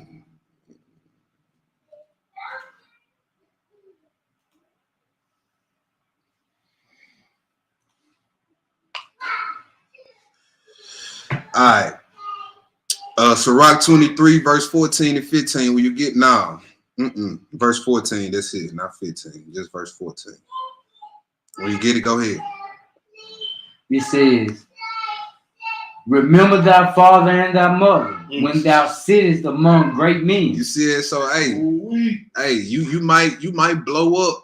You know what I'm saying? And one of my favorite basketball players of all time, Kobe Bryant, but he did his parents wrong when he hit fame. You know what I'm saying? If you're familiar with his story, you know he didn't give his parents a dime. Don't let that be you. Don't let you know what I'm saying, get all these degrees, start making this money in Babylon, and then you forget your parents. Come on now, bro. You know what I'm saying? Don't do that. It says, remember thy father and mother when thou sittest among great men. Go ahead. But it says, be not forgetful before them. Uh-huh. And so thou by thy custom become a fool. You see that? He said, by that custom, you gonna become a fool. Mm-hmm. Go ahead. And wish that thou hadst not been born, and curse the day of thy nativity. Okay, let's go to Sirach 22, verses 4 through 5. 22. Yeah, Sirach 22. Let me make sure I'm the right verse. Boy, I just got the John last night. It was early in the morning, too. I say Sirach 22, Hebrew. Mm-hmm. What verse 4 say? Hold on, let me see. Okay, yeah. All right. Verse 4 and 5. And it reads. No. Yeah, verse 4 and 5. Let's do that. All right. Uh-huh. Verse 4. A wise daughter shall bring an inheritance to her husband. Yeah. But she that liveth dishonestly is her father's heaviness. All right. Now remember in one of the last places we read, the son, a disobedient son, is the mother's heaviness. Mm-hmm. And the dishonest daughter is the father's heaviness. Mm. You see that? So hey, we cause our parents a great deal of stress with our wild behavior as children. You know what I'm saying? He said, don't grieve your father as long as he living. All right, go ahead. She that is bold dishonor both her father and her husband, but they both shall despise her. They both shall despise her. A bold daughter. Mm-hmm.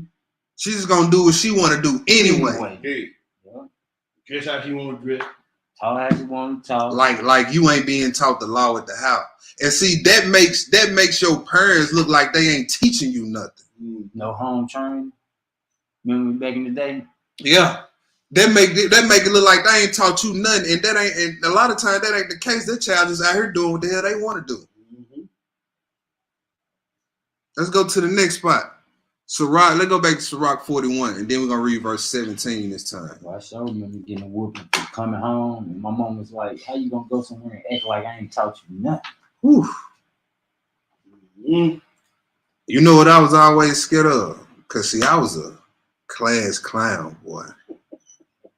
But I was always scared of that getting whooped in front of the classmates thing. That didn't never happen, but that was I used to always be in the back of my mind while I was committing all that foolishness. Like they just pop up. Even though I knew that I knew my daddy would be the one to do it, I'd be like, man, I'm just finna act a fool. It's cool. It ain't gonna happen. He ain't did it now. I'm in the 8th grade. He ain't never did it. You know what I'm saying? All right. Sirach 41 verse 17. So right now we finna get into, you know what I'm saying, fornication and all that. Yeah. Right? All right, let's get it. Sirach 41 and 17. And it reads, be ashamed of whoredom before father and mother. Right? So if you out here on whoredom, just simply think like, ooh, my parents find out about this. Is they gonna be happy about it, or is they gonna be upset? That's right, bro. All right, go ahead. And of a lie before a prince and a mighty man. All right, let's do Sirach 42 next chapter. Next chapter, Sirach 42. We're gonna do 1 through 2, and then we're gonna skip. Hold on. Yeah. Sirach 42 verses 1 through 2. Go ahead. Of these things be not thou ashamed, and accept no person to sin thereby. Right.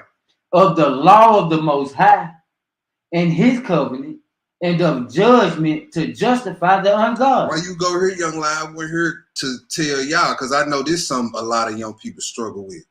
Because the scriptures don't seem like the cool thing to be quoting, you know what I'm saying, in Babylon amongst your friends. Mm-hmm. But it says, of these things be not ashamed, and accept no person to sin thereby. It says, of the law of the Most High and his covenant, and of judgment to justify the ungodly. He said, man, don't let none of that fly.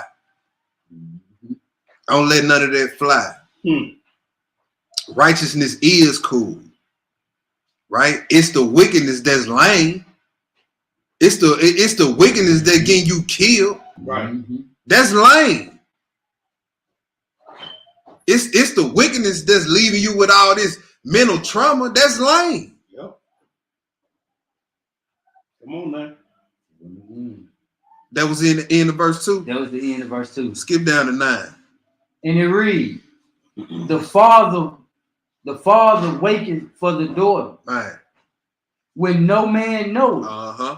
And the care for her taketh away sleep. Right. And this right here just let you know, man, like having daughters is kind of different than having sons, because like they keep you up at night, just worried about it. And he gonna tell you all the things that go through men's mind, you know what I'm saying, when they have a daughter. Watch this. It says, when she is young, least she pass away the flower of her age. You see that? He said they worry about when she young. Is she gonna get married? You know what I'm saying? Go ahead. And being married, least she should be hated. They say, all right, well, I can see my daughter getting married, but is she gonna marry the right type of man? Is he gonna end up hating her? Right? Go ahead. In her virginity, least she should be defiled and gotten with child in her father's house. You see that? Oh man, my little young girl, she kind of hot in the drawers. Yeah. She you know what I'm saying? She might have a baby. She might bring a baby up in this house. key point on that for me is Hebrew. Mm-hmm. You shouldn't be having children in your parents' houses. Anyway. So yeah, boom, we see that. And just the fact that that's even there in our manuscript let you know that ain't no new thing in Israel. We've been unsolicitedly flapping skin. But it's a shameful thing. It's a shameful thing. To be having kids in your parents' house, man. It's a fact. It's a shameful thing. Boys and girls. Boys and girls. And I'm gonna tell you young dudes this. When you get a certain age, man, you need to move, you know what I'm saying? Right. Get your own space. That's it, bro. Cause too many, I ain't never seen two kings live in one palace. There you go. Mm-hmm. I never seen two kings live in one palace. All right, go ahead. And it reads. And having a husband, Mm-hmm. and then the middle of that verse 10. Okay. Yeah. It says, and having a husband, least she should misbehave herself. And when she is married, least she should be barren. See what all come with having them girls?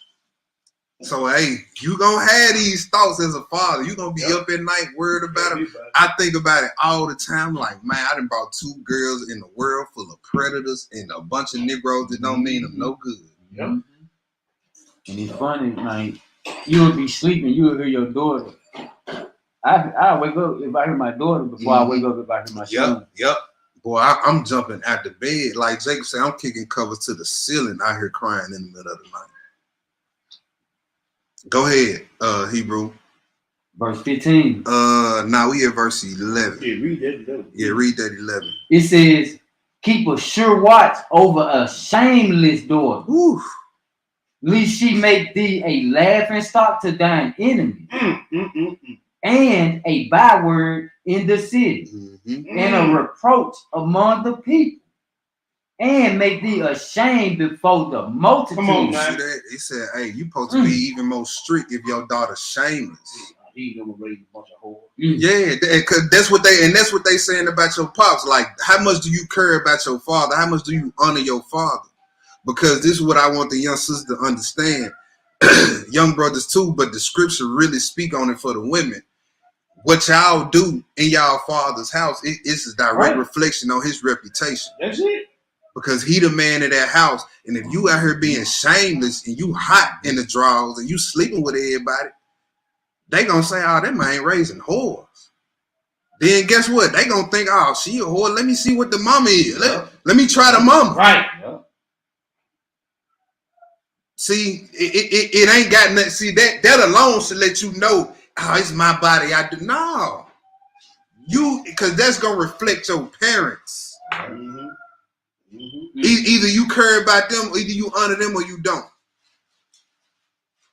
And the scriptures say, honor father and mother in word and what? In deed. 12, Hebrew. It says, behold not everybody's beauty. And you young men, y'all hear that? Behold not everybody's beauty. Go ahead. And y'all need to learn this too. Go ahead. And sit not in the midst of man, women. go somewhere and get on your damn purpose, boy. Instead of sitting in the midst of women trying to get chose on. Or the young jokers sitting in the midst of their mamas and aunties, listen to their conversation. Listen to their conversation. You around some men.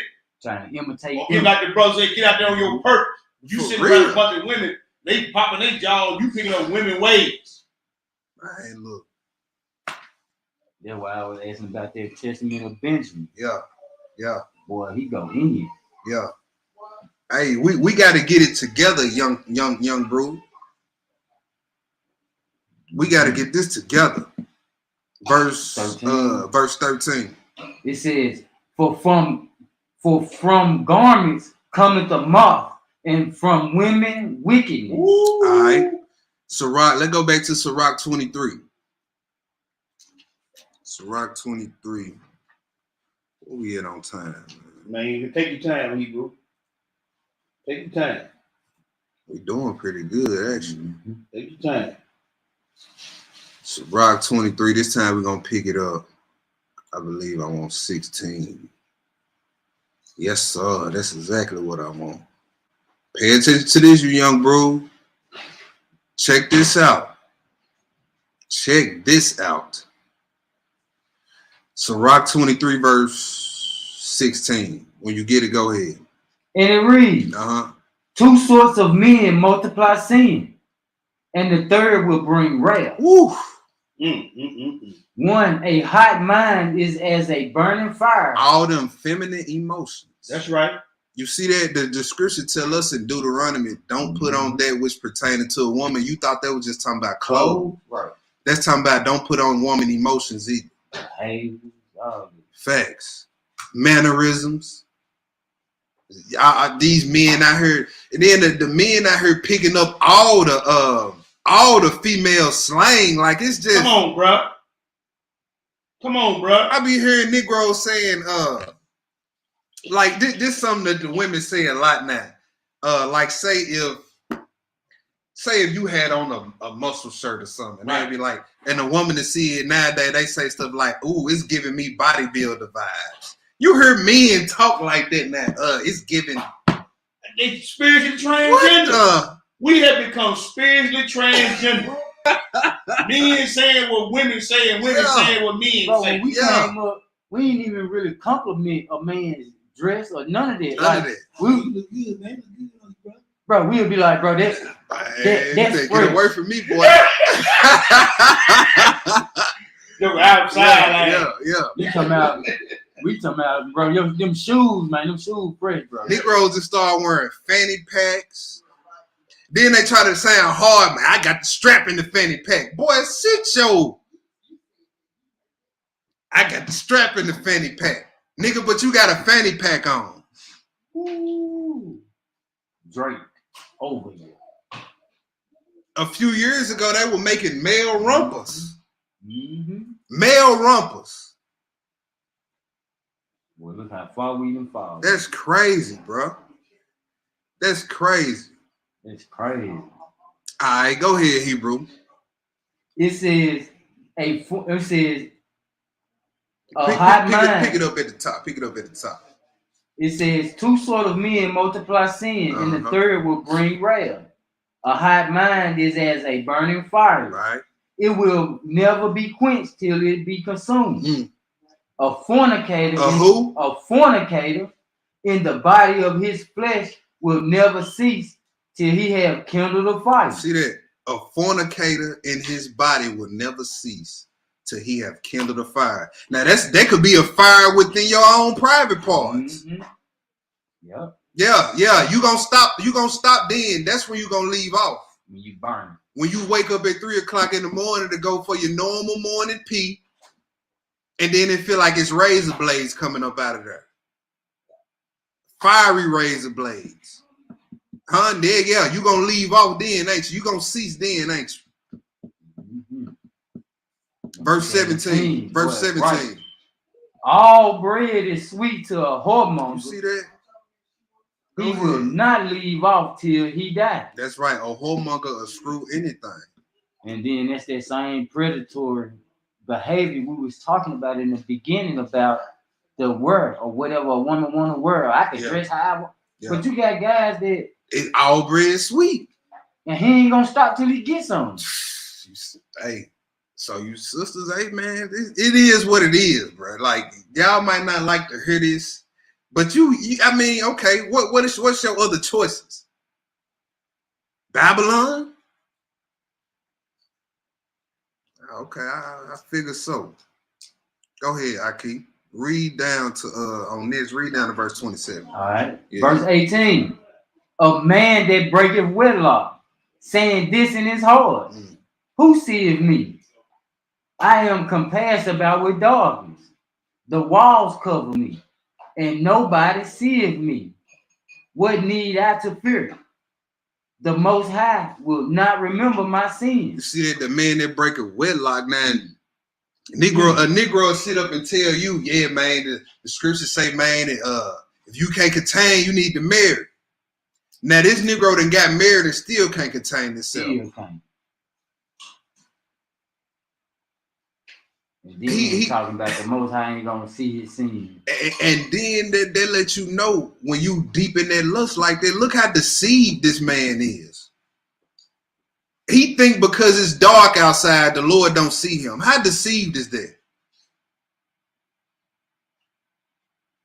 Oh man, it's dark. The Lord ain't white. He think because he got some shades on. Man. He think because he got some shades on, the Most High don't see him.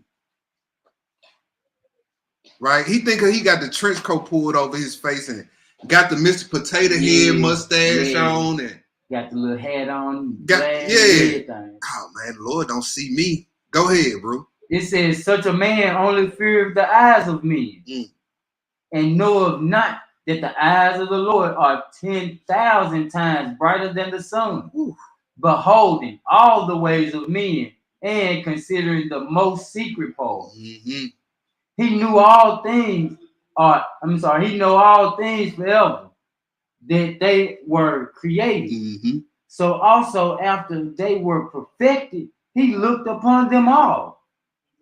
This man shall be punished in the streets of the city, and where he suspected not, he shall be taken. Yup. So when you in the midst of doing all that creeping, that could be your last time. That could be your last time. You see that? He said he is punished in the streets of the city, and where he suspected not, he should be taken. Just had a rapper, Trouble just got killed. And guess where he was at? At a side chick house. Her ex broke up in the place, started beating on her, then shot and killed him. And he got a wife. Wasn't even supposed to be there. Go ahead. This boy. 22. It says, thus shall it go also with the wife that leaveth her husband, and bringeth in another heir by another. You see that? You leave your husband, have a child with and then go have a child by another man that y'all ain't legally divorced. You gonna die in like manner. Go ahead. For first, she have disobeyed the law of the Most High, and secondly, she have trespassed against her own husband, and thirdly, she have played the whore in adultery, and brought children by another man. She shall be brought out into the congregation, and inquisition shall be made of her children. Her children shall not take root, and her branches shall bring forth no fruit. She shall leave her memory to be cursed, and her reproach shall not be blotted out. All right, and that's something we're going to see in the last part of the lesson, how our sexual acts, you know what I'm saying, if they be wicked, they have a direct effect on our children. You see that it said her children ain't gonna take root, which means more than likely they gonna die before an old age, or they gonna just be worthless people here on this earth. We gonna read that again. That's why he said she'll bring forth no fruit. She'll bring forth no fruit. You think it's just by happenstance that your 2-3 of your children that came out with birth defects and all that. You will point at all the signs in the world, but you won't point at it. Could this be because of unlawful, sinful beds? Why your mind don't go there? What verse was you at? That was 27. All right, that was all I wanted. Let's go to Wisdom of Solomon this time. Wisdom of Solomon, chapter 3. Wisdom of Solomon, chapter 3.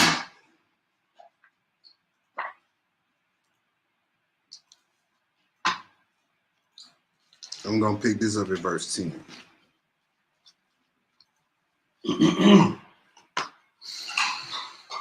Wisdom of Solomon 3. We're going to pick it up at verse 10. Yes, sir. And it reads, but the ungodly shall be punished according to their own imagination, which have neglected the righteous and forsaken the Lord. For whosoever despises wisdom and nurture, he is miserable, and their hope is vain. So do any of your friends who ain't in the truth, they you know what I'm saying, do they love wisdom and nurture? No, they don't. And what are they? They miserable. Most of you people walking around here today in Babylon is miserable.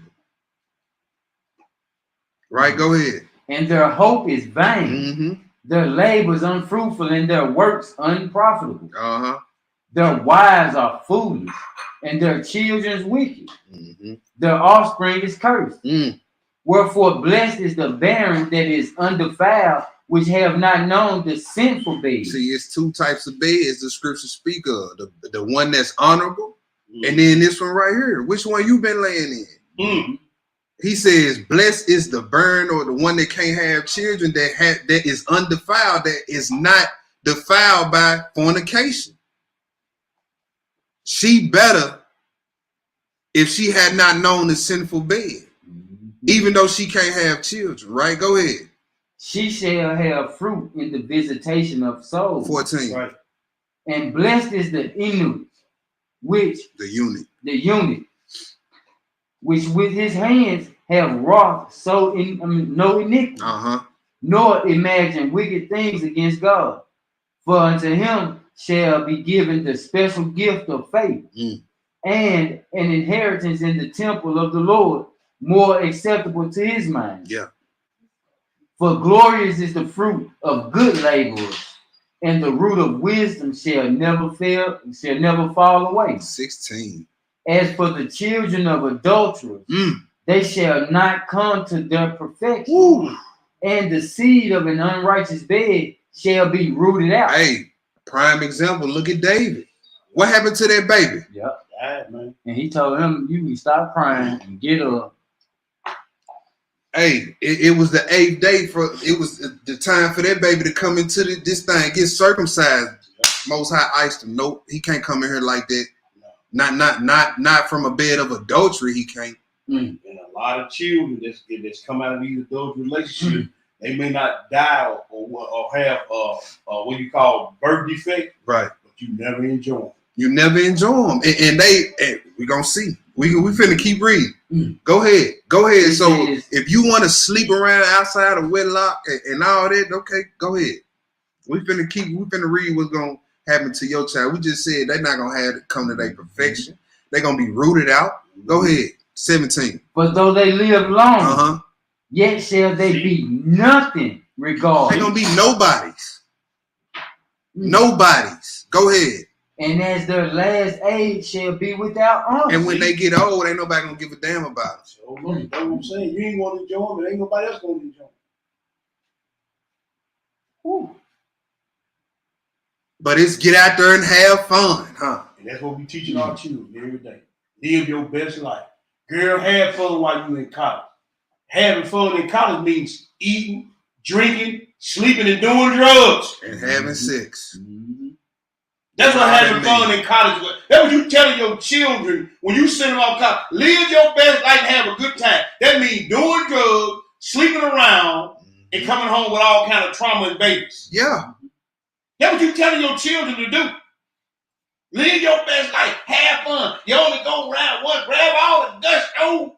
Yep. And then this removing all the nose. This is what I want y'all to start. When these older people tell you to go out and live your life, have fun, start asking them, describe fun to me. Right.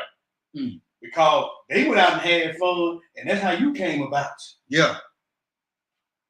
Yeah. Huh? Yeah. Let's keep it 1,000 now. Yeah. And now they try to hurry up and get you out of there. Because they didn't enjoy you. Yeah. They didn't put nothing in you.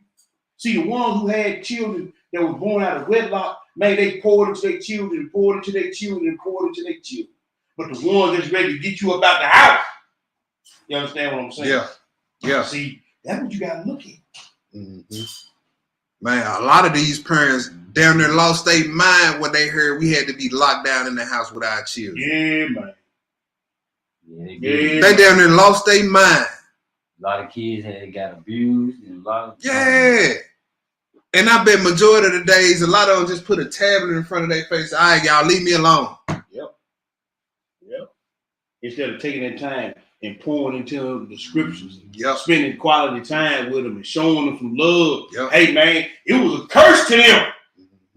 It wasn't no enjoyable time. It wasn't no time to pour into them, to pour in the scriptures and all that, to spend quality time. It was a curse to them. See, all the kids that were born out of wedlock, they became a burden to the family. Yeah. Woo. They doing it all by themselves. Boy. Listen, the women, you see what I'm saying? Yeah. The women tired. They weren't built for all that, man. The women were not built to hold the whole of it. Nah, they won. They won. They tired. They won. They tired, they mad, they bitter. Yep. And guess what you doing while telling your daughter to go out there? Keeping the cycle going. Yeah. Now she's gonna be tired, angry, and bitter. Uh-huh. And the beat goes on. Mm-hmm. Yep. Yep. Where we at? Boy. We in 18. We talking about some stuff up in here today. Mm-hmm. We talking about some stuff up in here today. Go ahead. Or if they die quickly, they have no hope, neither comfort in the day of trial. For horrible is the end of the unrighteous generation. You heard that? Hey, what y'all gonna do? Man, that's cut and dry. Horrible is the He end. said their end is horrible. That's hard, isn't it? Man, look, hey. So after all that, we just said all that, y'all might ask, okay, well, what exactly is fornication, young lion? Let's go look at it. Let's go to Leviticus 18. Remember, our Torah tells us what everything is. What exactly is fornication? All right, let's go look at it. I gotta use the bathroom. I'll be right back, y'all. All right, well, while you going there, we're going to go to Deuteronomy 23. Yeah, go do your thing. Let's go to Deuteronomy 23, Hebrew, real quick. I ain't know if the young Hebrew had it in his lesson, but I want to throw that in there. I got 22 in there. Yeah, let's go to 23 then. So I ain't stepping on his toes then. Hallelujah. Let's go to 23 and let's pick it up, man. And we just going to read two verses. 17 and 18. Look what it's saying. Read that, Hebrew. And it reads, ye shall bring out of your habitation. No, Deuteronomy 23 and 17. I'm in Leviticus. Yeah, Deuteronomy 23 and 17 and 18.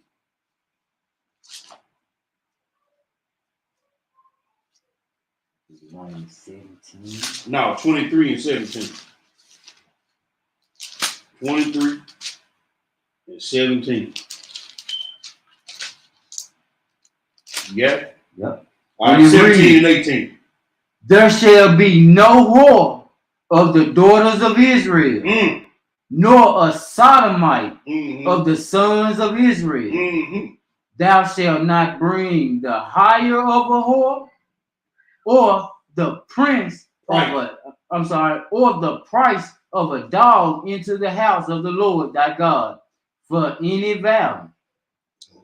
For even both these are abominations unto the Lord thy God. So anybody that's whoring out their daughter, because when you give them that bad advice, that's what you're doing. Anybody like Mr. Wade, they gonna call his first name.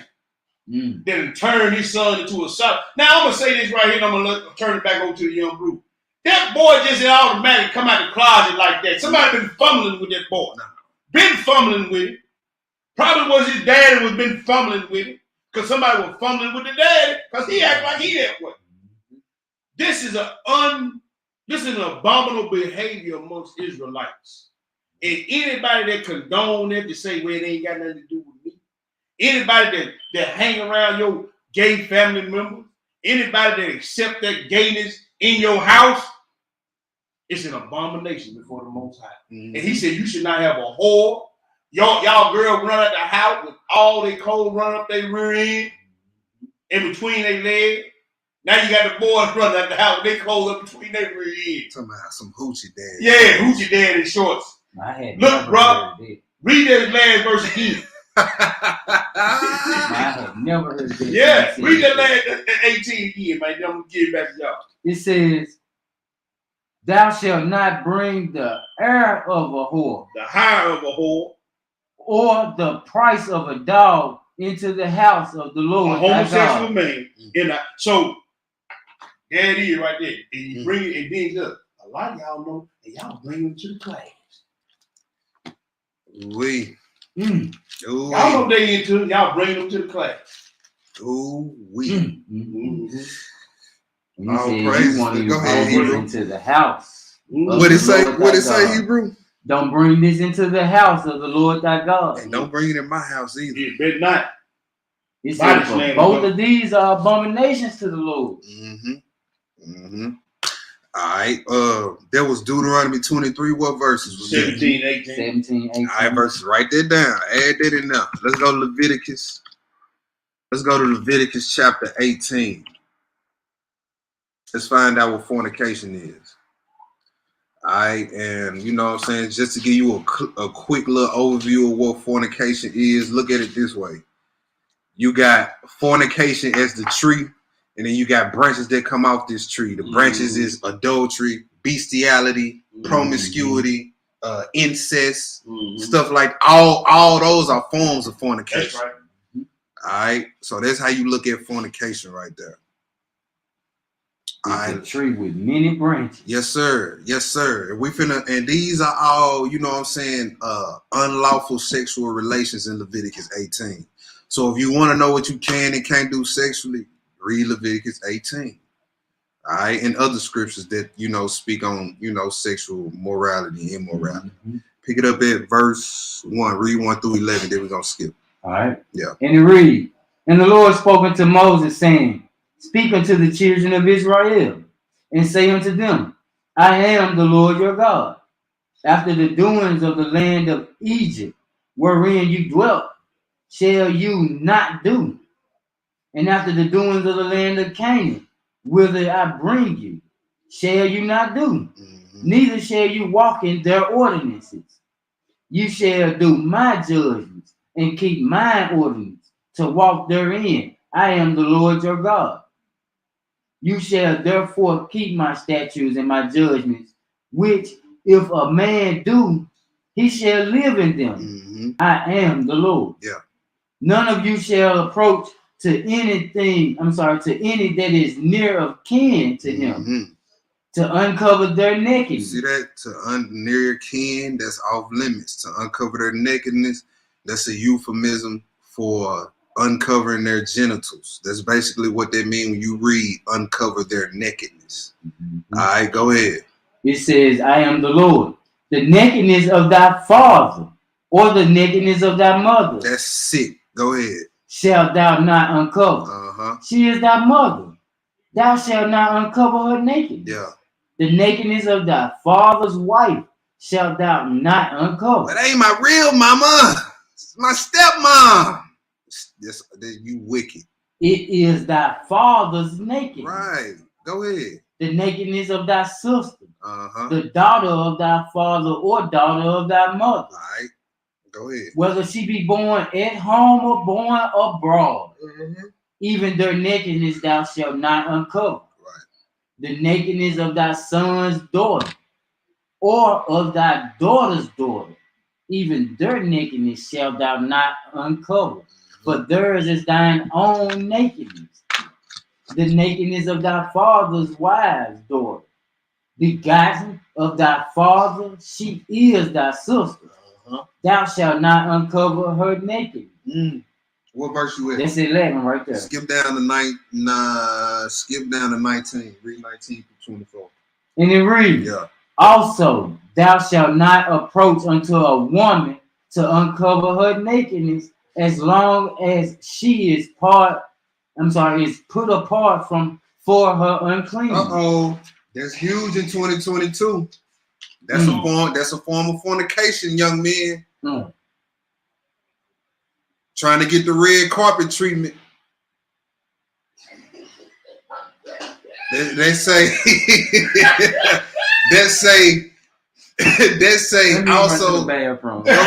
also thou should not approach unto a woman to uncover her nakedness. I thought that meant. No, that's what it means. Bro, I thought she was saying like she was kicked out, she was pulled away, she was somebody else's. Unflow in town. Yeah. They want to get down. Yes, bro, that's major. That's why he put it in the book. They doing Yeah. Red wings. That's what they call it, getting their red wings. Red wings. Wow. They call it getting their red wings. We used to say it's the red carpet treatment. Yeah. It's disgusting either way it goes. Yep, and right. it's a form of fornication, so we shouldn't be doing it. All right. Verse 20, it says, moreover, thou shalt not lie carnally with thy neighbor's wife to defile thyself with her. That's right, bro. thou shalt not let any seed of pass through the fire to Molech. Neither shalt thou profane the name of thy God. I am the Lord. Verse 22. Thou shalt not lie with mankind as with womankind. It is an abomination. It says, neither shalt thou lie with any beast to defile thyself therewith. Neither shall any woman stand before a beast to lie down thereunto. It is confusion. Defile not yourself. See, through all these sexual relationships like this, it says defile not yourself. So if you do it, you're gonna be what? Defiled. It's a defiled bed. Remember we read in Wisdom of Solomon? He said, for in all these things, for in all these the nations are defiled, which I cast out before you. It says, and the land is defiled. Therefore I do visit iniquity thereof upon it. And the land itself vomited out the inhabitants. What's gonna happen to this land? It's gonna get made. Got to get vomited out. It's gonna have to burn up. That's why people see why people putting stock in His word. Man. Yeah, you enjoy the stuff that the Most High to bless you in this Babylonian captivity, but man, you got to get this stuff up. Yeah, everything getting burned up. Everything.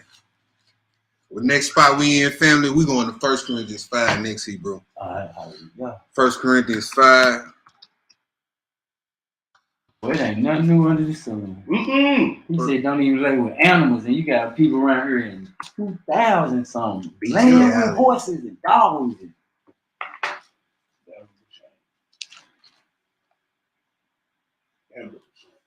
Dang, they got all type of slang terms for this. Somebody said I call it running a red light. Boy, I saw it.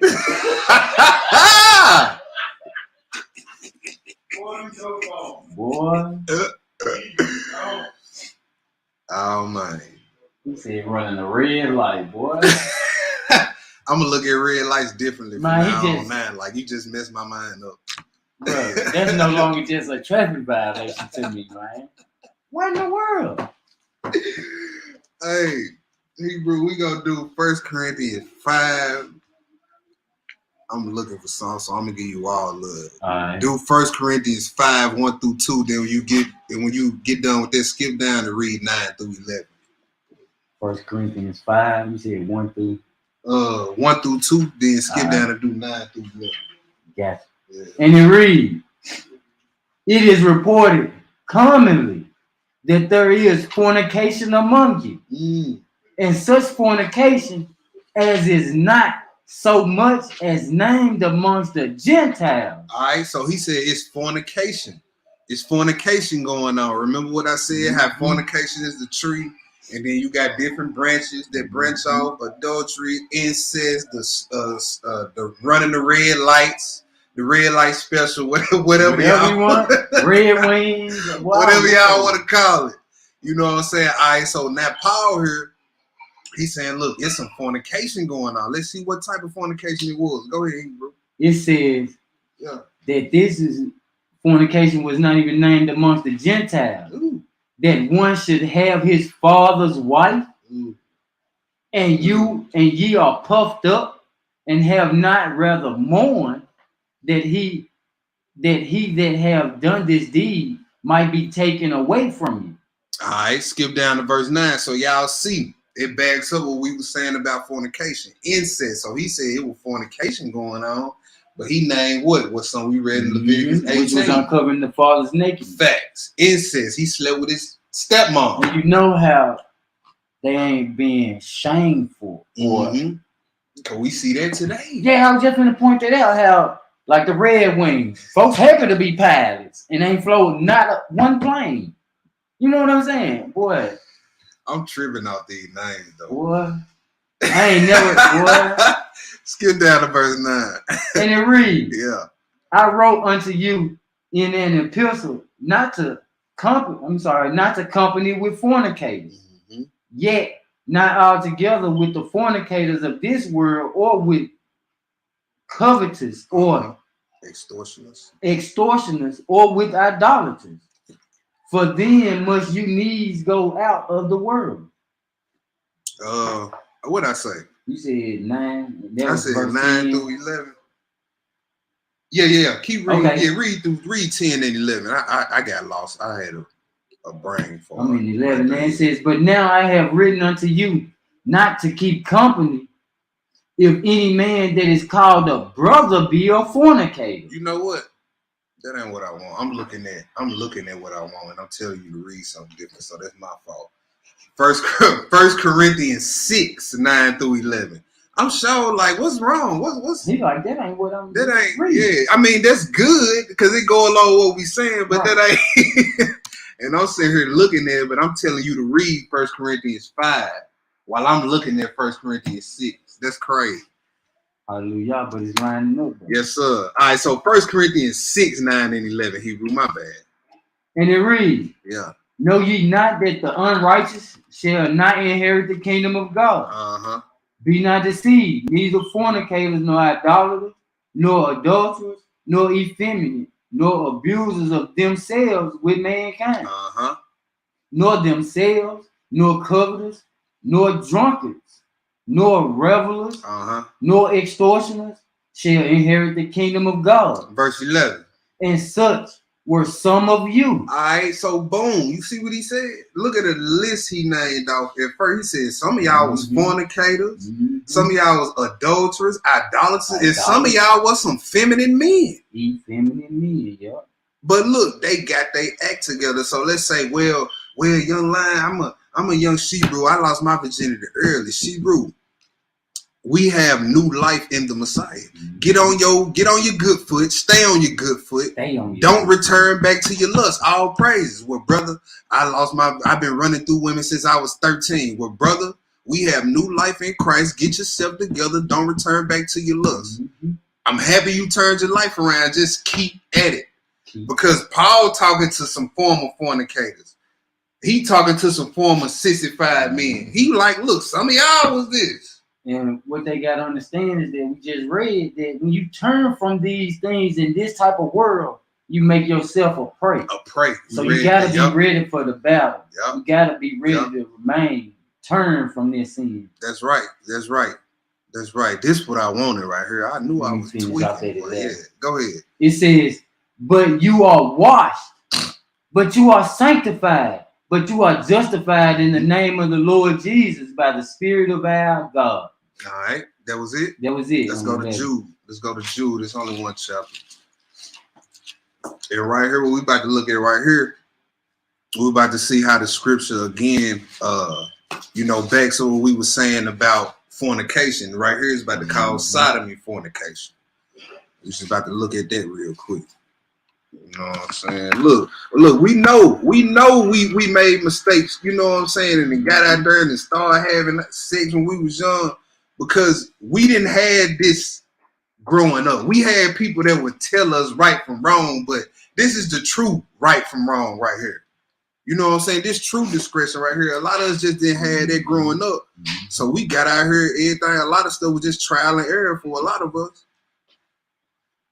And it's because we didn't take in all the accountability of all the things that our parents were telling us. Yeah. And we didn't look inside these instructions and really take it to heart. Right. Because these the instructions that gonna get you where you need to be. Like, yeah, they might have told us right from wrong. Look, they told us how to handle ourselves out in the world, but we weren't given the commandments growing up. Mm-hmm. We weren't given this type of talk about the birds and the bees growing up.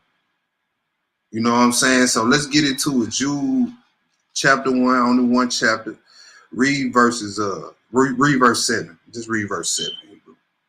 And it reads, even as Sodom and Gomorrah and the cities about them, in like manner, giving themselves over to fornication and going after strange flesh, are set for an example, suffering the vengeance of eternal fire. Hebrew, can you cover that strange? Let the people see that strange. What you say? That strange flesh. Okay, yeah. Come over there and see what the people see what that is. All right, strange flesh. Let's look at that. It says,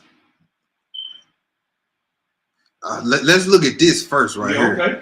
The KJV translates this word in the following manner. Another flesh. Other flesh. So it got to be an opposite of what you got. Right. Look at this. Other thing. Mm-hmm. Some next day miscellaneous is miscellaneous 7 times. Outline of biblical uses. The other, another, other to number. Ooh, now let's skip down to B. That's what we want right there. Mm-hmm. To quality, another. One not of the same nature, form, class, kind, or different. Ooh, daggers. The Strong's definition, uncertain affinity, other or different. Altered flesh. Yeah, so you being a man, want a man, that ain't normal in the eyes of the Most High. That's an altered mind state. What is altered? What's another word for altered? Reprobate. Reprobate. Go back to that Romans 1, right? Yeah. And right there, they tell you don't go after the other people that's not formed like y'all. Look, man, he said, man, that is an abomination. That's strange to want a man want to be with a man. Yeah. A woman want to be. That's strange flesh. Yeah. That's strange to want that in the eye of God. Right. But you got all the sisters in the church now. Man, in the choir directors. Come on behind the pulpit now. Yeah. They gonna keep 1,000. You got a lot of them buttocks burglars. They behind the pulpit. They want to change the Bible, want to read from a different Bible because they don't want to deal with that. You got a lot of them jokers, man, that they having a special laying on the hand, sir. All men. The what they call, you know how they call the woman, the first lady. Yeah, sure do. He the first man. Yeah, married to another man. And he's standing behind the pulpit. This is where we at now. This is where we at these days. This is where we at. Boy. This is where we at. Altar sounds like it goes in the sex changer. Yes, it does. That's where my mind went, Hebrew. Mine too. I'm when like, you got altar. a man used to be a woman, and now he with somebody who didn't change themselves to be the opposite. Man, look. That's definitely altered flesh. Altered. Definitely. You hear that? Altered. Look, Sister Francesca, was it pun intended? We talking about these Babylonian women. She said to Sister Tennis, facts. They need them lashes and press on. Lashes, press on. No pun intended. It was just a little jokey joke right there. I peeped that in the comments and I couldn't deny it. I couldn't deny myself on that one. And that's the guy, man. You gotta dress up as something you ain't even looking like that. Okay, let's go to Testament of Reuben, y'all. No, Testament of Benjamin first. Let's do that. Testament of Benjamin. No pun intended, sis. Where you at? Pseudo 1, volume 1, and I'm on page. We're gonna start at chapter 6, so I'm on page 826. 826. We creeping up on 3 hours, but we ain't got. All good. You know what I'm saying? We gotta get through this, man. We gotta get through this. Cause we still gotta read the article. We still gotta watch the video. You know what I'm saying? Man, bro. So we gotta go down. Her kid was gonna make sure they were tuned in. So she got her young. Okay. All praise. And I'm talking about that Testament of Benjamin. Yes, sir. Bro. Yes, sir. You got to go through there. Man, boy. We finna go. I read that when I was in my team. We finna read chapter 6, 8, and 9. You know what? We need to read that 7, man. That 7 is major. Peep at that 7 while you gonna trip out when you read that. It's and what it's doing is going through the different stages of moral corruption all the way up until the point where you become a reprobate. Oh, yeah, you need to read that. We're gonna read that. We're gonna read that. All right, let me change the screen. I know y'all like, okay, get this off the screen, y'all. You're doing too much talking. All right, where we at? Testament of Benjamin. We can't pull this one up, y'all. So y'all just gonna have to bear with us. Okay, Young Prince. Well, see, Young Prince, he already know. He know you, bro. You know what I'm saying? So yeah. Okay, boom. Let's get it. Y'all know y'all in for a 15-round fight then. Hey, Iron Man. All right, Testament of Benjamin. This is in the Pseudo, volume 1, page 826. Pick it up in chapter 6. Read verses 1 through 4 in chapter 6, Hebrew. And it reads, Yeah. the deliberations of the good man Volume 1, sis. Go ahead. are not in the control of the deceitful spirit, Beliar. For the angel of peace guides his life. You see that? It says the deliberations. What is that, young lion? The careful movements and thoughts of a man. That's your deliberation. So the thoughts of a good man are not in control of the deceitful spirit, Beliar. For the angel of peace guides his life. Go ahead. For he does not look with passionate longing at corruptible things. You young men, that's all that porn you like to watch. All that porn you like to watch. It says, for he does not look with passionate longing at corruptible things. Did you know that when you watch porn, you commit fornication? Did you not know the word for fornication when you look it up in the Greek is porneia? All they doing is recording people committing fornication. So what you doing when you watch it? All kinds of fornication. Go ahead, Hebrew. It says, nor does he accumulate wealth out of love for pleasure. Yeah. He does not find delight in pleasure, nor does he grieve his neighbor, nor does he stuff himself with delicacy. Yeah. Nor is he led astray by visual excitement. That's what happened when you watch porn, don't it? Yeah. And he said, all these, a good man don't do none of this. Good man don't do none of this. He not led away by the visual excitement by his eyes, and he does not look with passionate longing at corruptible things. Finish that, Hebrew. The Lord is his lot. Yeah. The good set of mind does not receive glory or dishonor from men, nor does it know deceit or lying. That was it. Skip down to chapter 7. Read this now. Now, if you wanna, even after all this, some young people gonna go out there and still say, "The hell with all that." You would just look for the judge. I'm still gonna do what I want to do. Young lion can't tell me who to sock it to. Right. That's what they gonna say. That's what they gonna say. It's their prerogative. Huh? Yeah. I body ground. We ain't done yet though. Like, we still got some stuff to put on your mind. But this right here heavy. Because you go into that lust if you want to and get ate up with that lust. If you've been doing it, you somewhere at right here. You at one of these 7 stages of corruption. You need to check yourself. If you know you've been out here doing wrong, you need to sit back and say, dang, which one am I? Because when you get to 7, bro, it's complete desolation. Ain't no coming back. We finna read it. Go ahead, Hebrew. Give him page. This is chapter 7, 827. Yeah. Okay. Yeah. Go ahead. So I tell you, my children, flee from the evil of Beliar, because he offers a sword to those who obey him. Now look, you didn't. When you sin, you strike a deal with Satan. That's the only reason he's offering you anything. Because now y'all business partners. You see, he gives you a sword. Go ahead. And the sword is the mother of 7 evils. So when he give you a sword with 7 edges on it. It's 7 evils. Go ahead, Hebrew. It receives them through Beliar. The first is moral corruption. All right, so first they start breaking the commandments. This how it started. No morality. Slowly pulling away from the commandments. They moral corruption. So they had a foundation. Yeah. Now the foundation starting to corrupt. It's starting to corrupt. What's the second one, Hebrew? The second one, it says, the second is destruction. The whatever the lust it start destroying everything around marriage, children, job, can't family structure. Yeah, you can't keep no money in your pocket because y'all were trying to pay to get some. Right. Running down to the peep show. You see that? The moral corruption. You first start keeping the commandment, now you're down here on the mark. On the mark.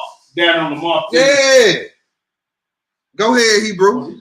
It loves looking for love. Yeah. Go ahead. Boy, the third is oppression. Now the people that's not close to you, you causing harm to everything around you now. They oppress. running them up. The women you running through, lying to them to sleep with them, oppression.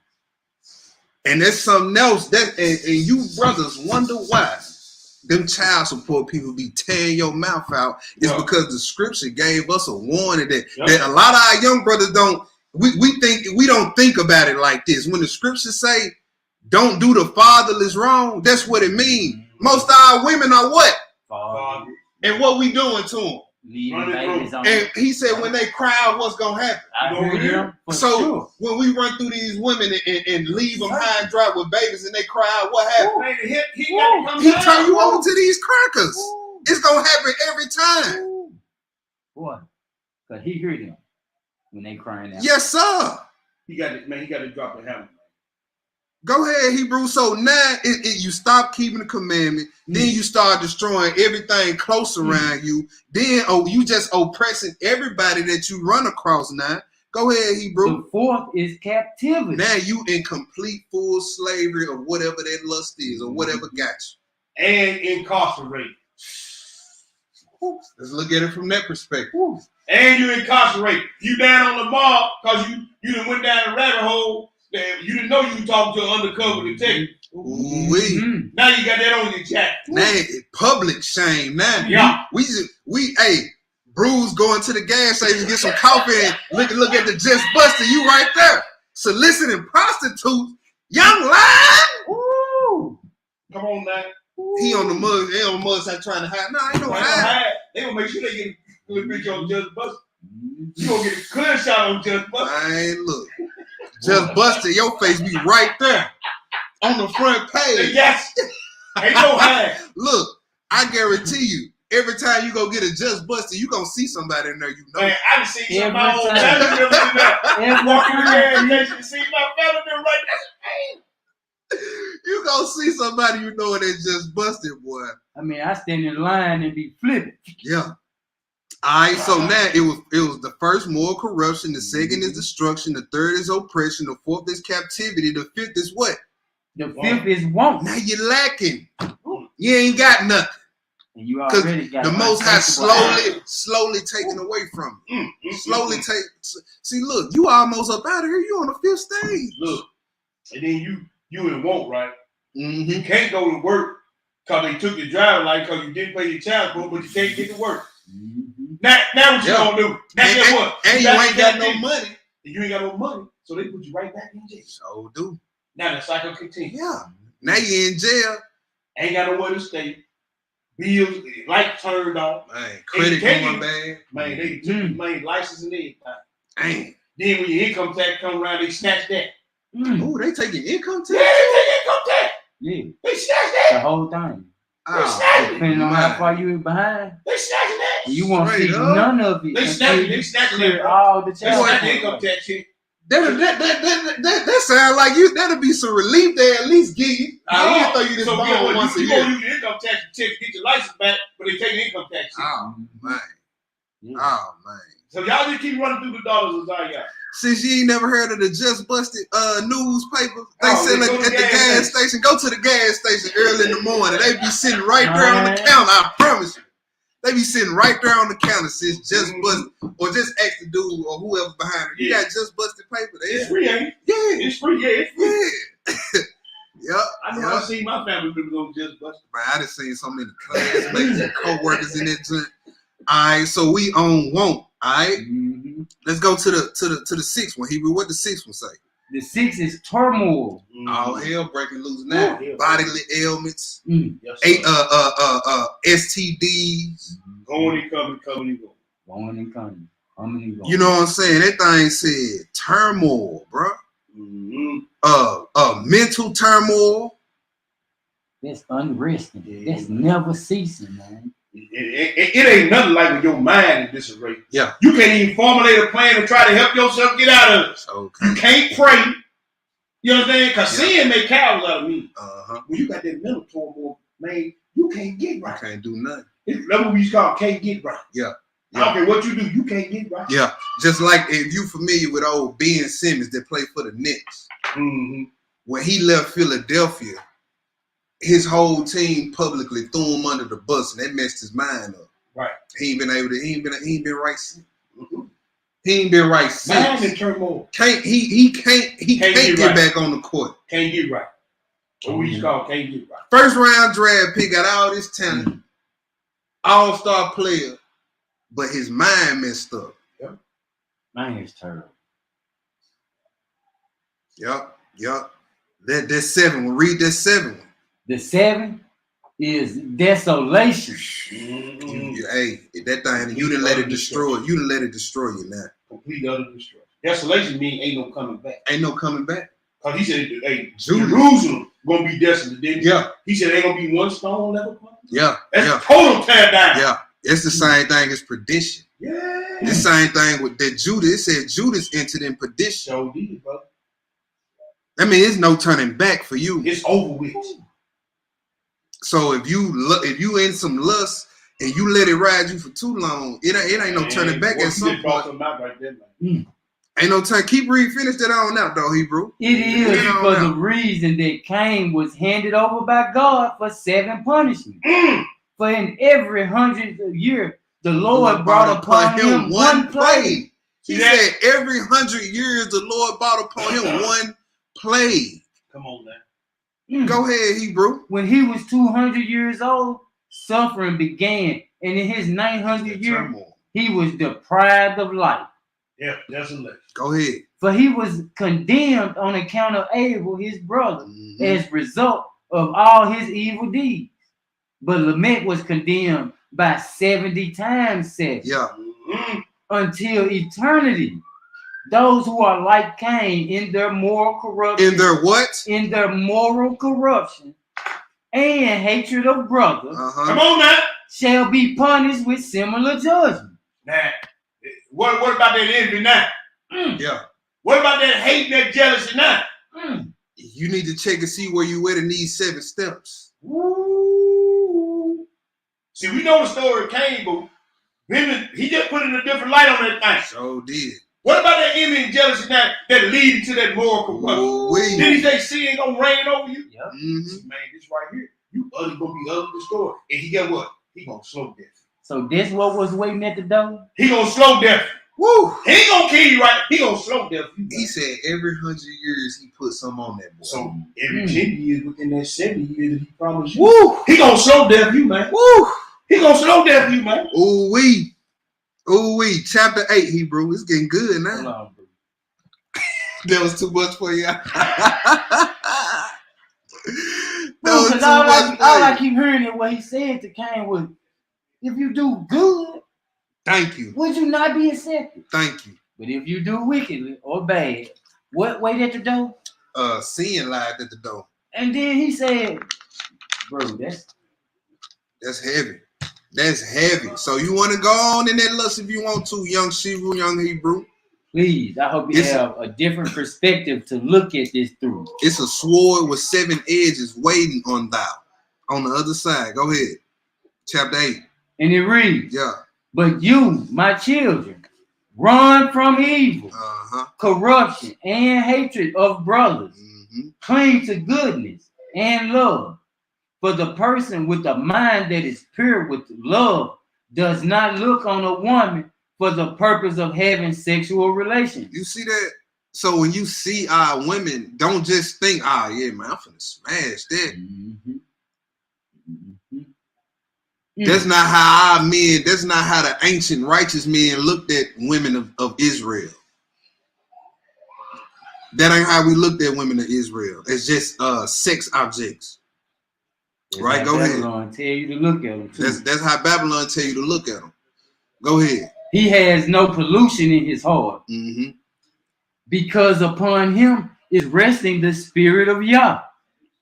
For just as the sun is unpolluted, though it touches dung and slime, but dries up both and dries off the bad odor. Yeah.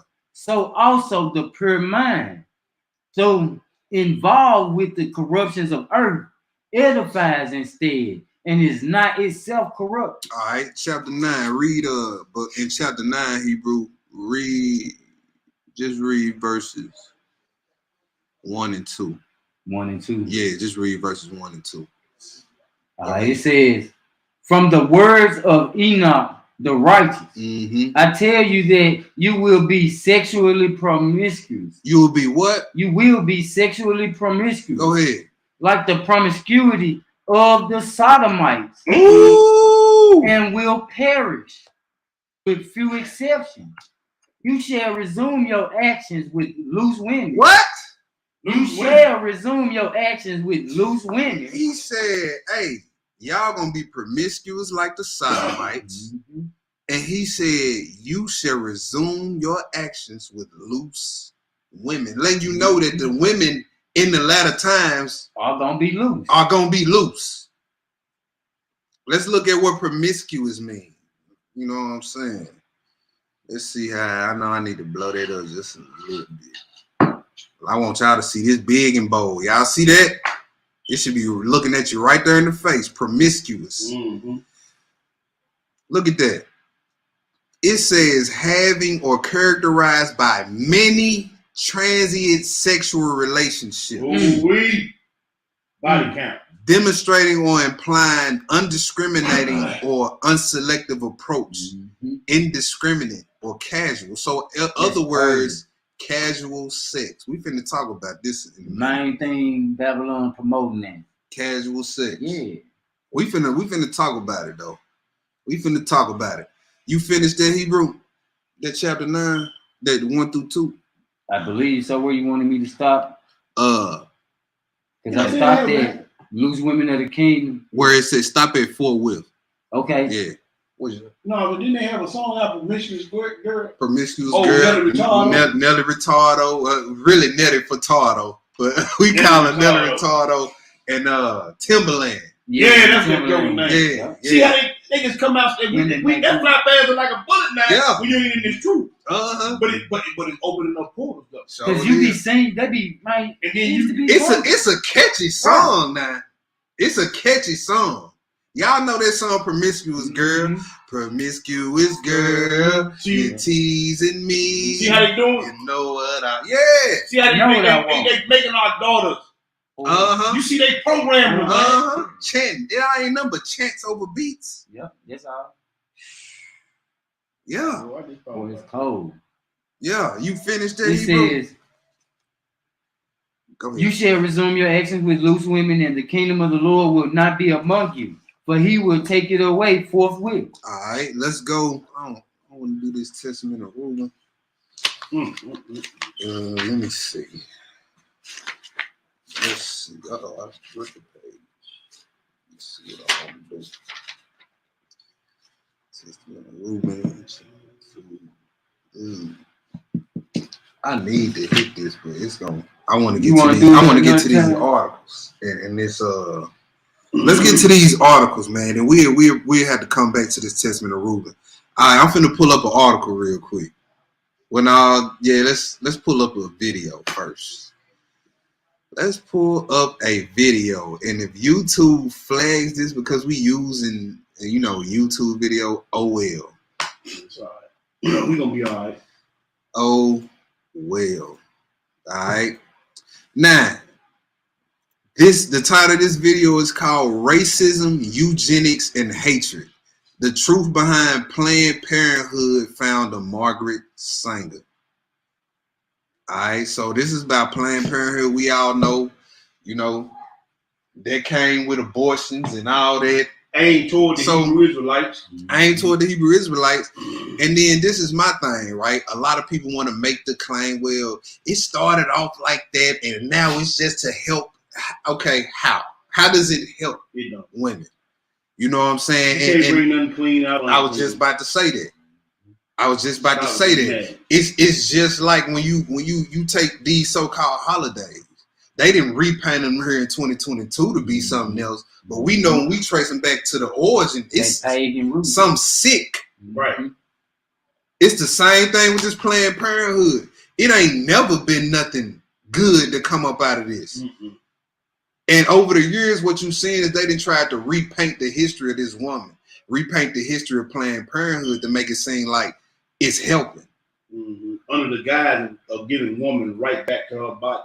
Right. But see, they weren't trying to repaint nothing when we was leading in the numbers of abortion. But see, now it done boomeranged on their ass. Mm-hmm.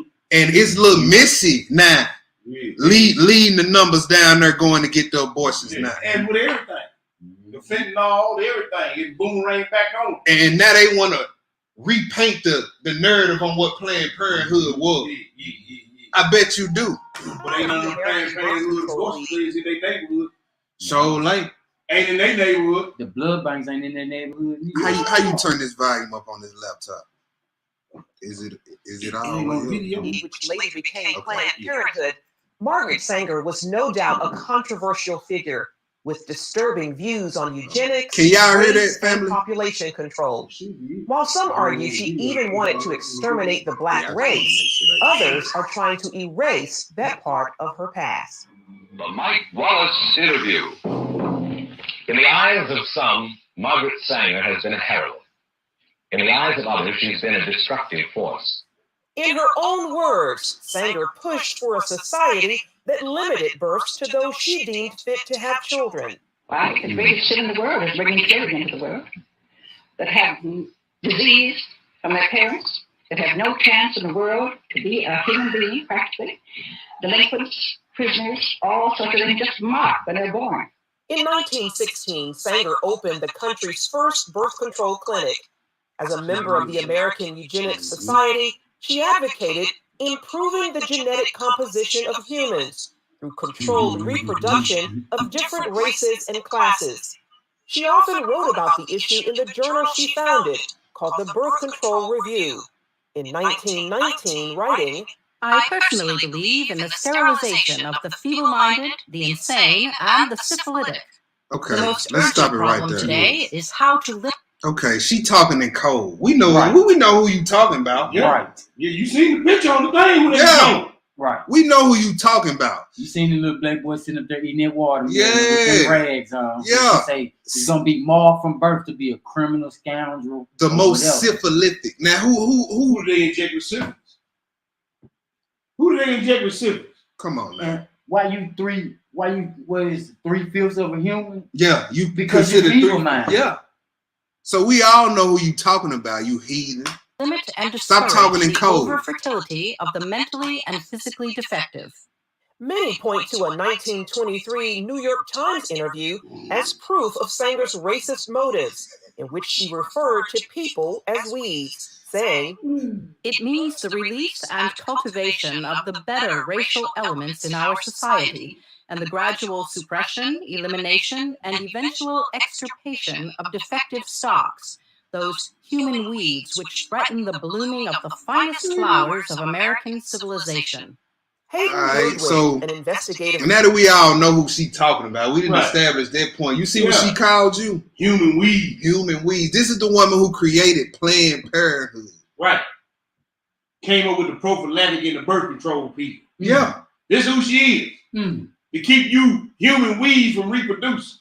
Mm. You most syphilitic people. That's what she said. Feeble mind. That's what she said. Can't even think Look of at that. this butt talking about. researcher, has extensively studied Sanger's life and writings. She talked about the need for race betterment through controlling these weeds, basically undesirable people. In 1939, after opening another clinic in Harlem, the birth control activists launched the Negro Harlem. Project, Okay. an initiative supported by Black leaders, such as Oh, wait a minute. W.E.B. Du Bois. W.E.B. Du Bois supported this heathen. Yeah. Bootlicker.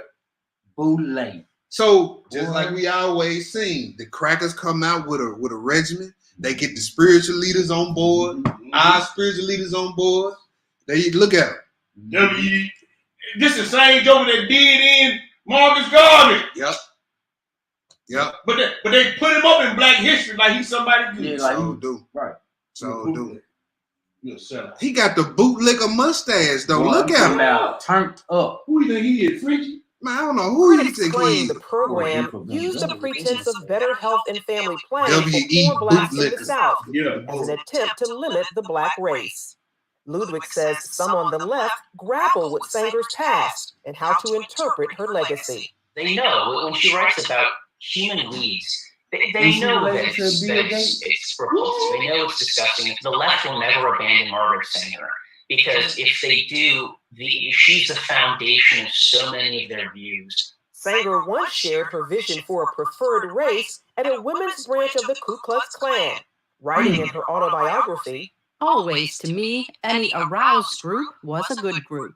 Despite those views, liberals praised Sanger's work while ignoring her history.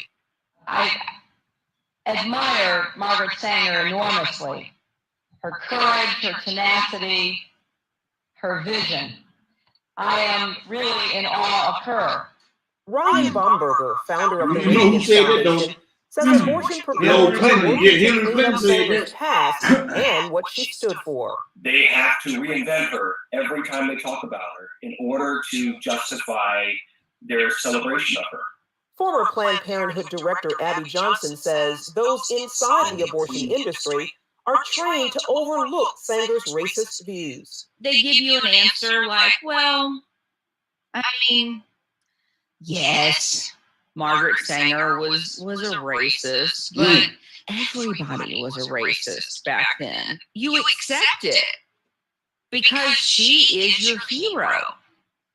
And she has to be your hero. You cannot question Planned Parenthood. In 1997, Stephen Mosher of the Population Research Institute wrote about the push to repackage Margaret Sanger in the Wall Street Journal. The reason I call it the repackaging of Margaret Sanger is because after the Nazi regime destroyed the legitimacy of eugenics forever, they then went back and said, oh, she was just an early feminist. She was just an early supporter of family planning. No, she wasn't. No, she was a supporter of giving IQ tests to people. She was in favor of using those IQ tests to determine who should be sterilized and who should have children. In a response, So now this titled heathen The is God. Demonization of Margaret She Sanger, owns the Alexander souls Sanger, of men. her grandson and president of Planned Parenthood at the time, called Mosher's editorial unfair.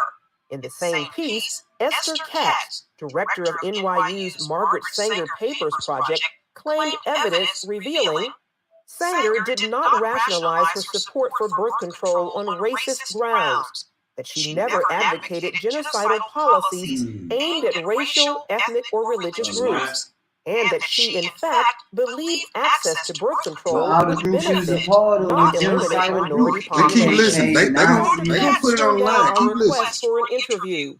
Although in this article, the editor as public authority interpreting Margaret Sanger, she wrote, by our current highly sensitized standards, some of her attitudes and statements can be construed as racist, elitist, ethnocentric, and not politically correct. In 1942, Margaret Sanger's American Birth Control League became Planned Parenthood, which has moved to fulfill its founders' goals, helped greatly by the Supreme Court decision in Roe v. Wade. Under the veil of secrecy and deception, 60+ million babies have not been born because they were aborted legally since '73. 1/3 of that population belong to the African American community. A frightening and telling number, given blacks make up only 13% of the U.S. population. Dan Gaynor of the Media Research Center says that Sanger's true mission remains alive and well throughout today's abortion industry. Look at the maps. See where the abortion facilities are. They are near places where people are marginalized. People are poor. People are... And then let's keep in mind that this is, you got heathens on here speaking against this wicked heathen. That's right. That's why I put this video up here. They saying that her plan to exterminate human weeds, the syphilitic, low IQ, high diseased people. How can a race that barely make up 20% of the population be 1/3 of the babies just killed? You still want to run your little narrow butt down there to get an abortion? But I'll go back to it. That's their target. Generation after generation, we have built a better world for our daughters.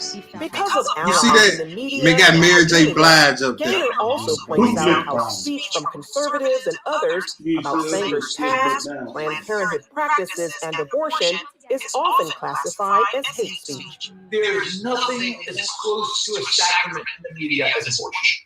It is. And see, this is what I want y'all to recognize.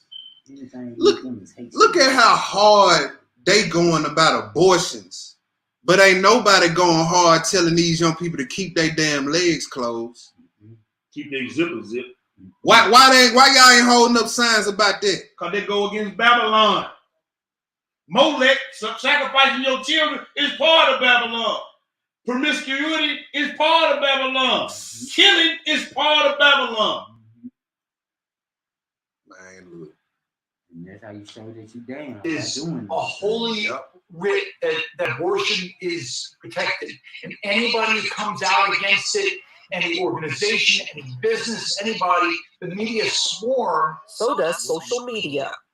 Facebook's new oversight board, and this is really concerning, has 4 co-chairs.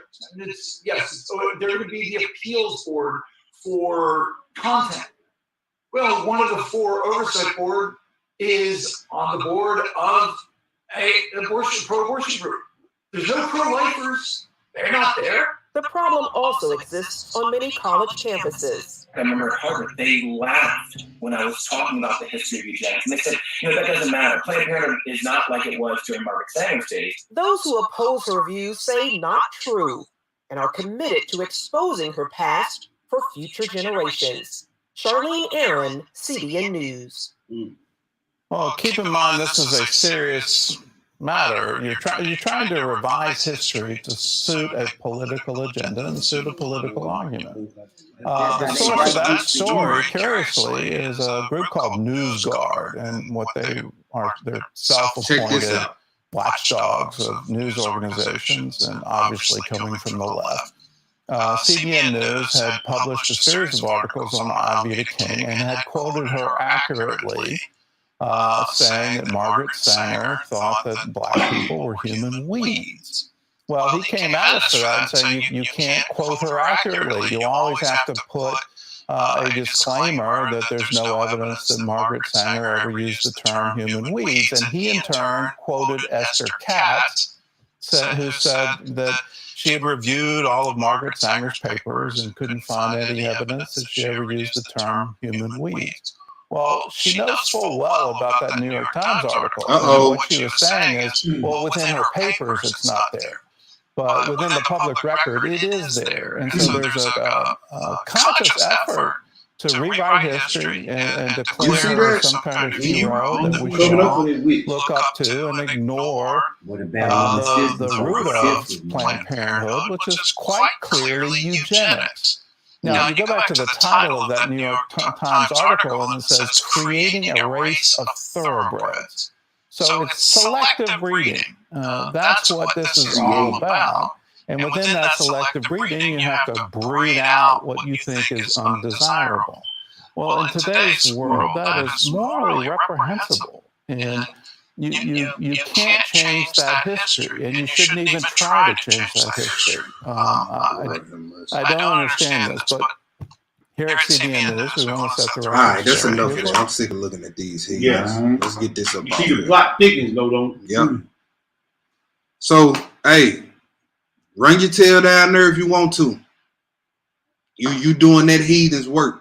Yep. You're doing the devil's work. And when you look at birth control in the scriptures, it's 3 examples that I can name off the top of my head, birth control, and they always been wicked.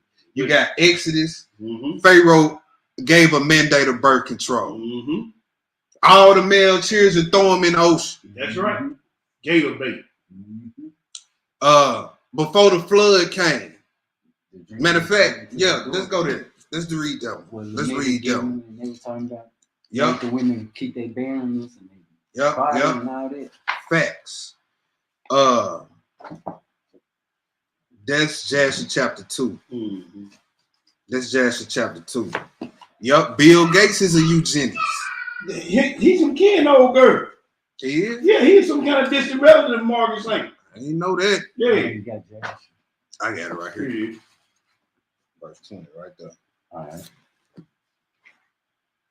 And it reads. And This hold on. This Jasher chapter 3, y'all. Verse. No. This Jasher what? Chapter 2. Mm-hmm. This Jasher chapter 2, verse 20 through 22. Go ahead.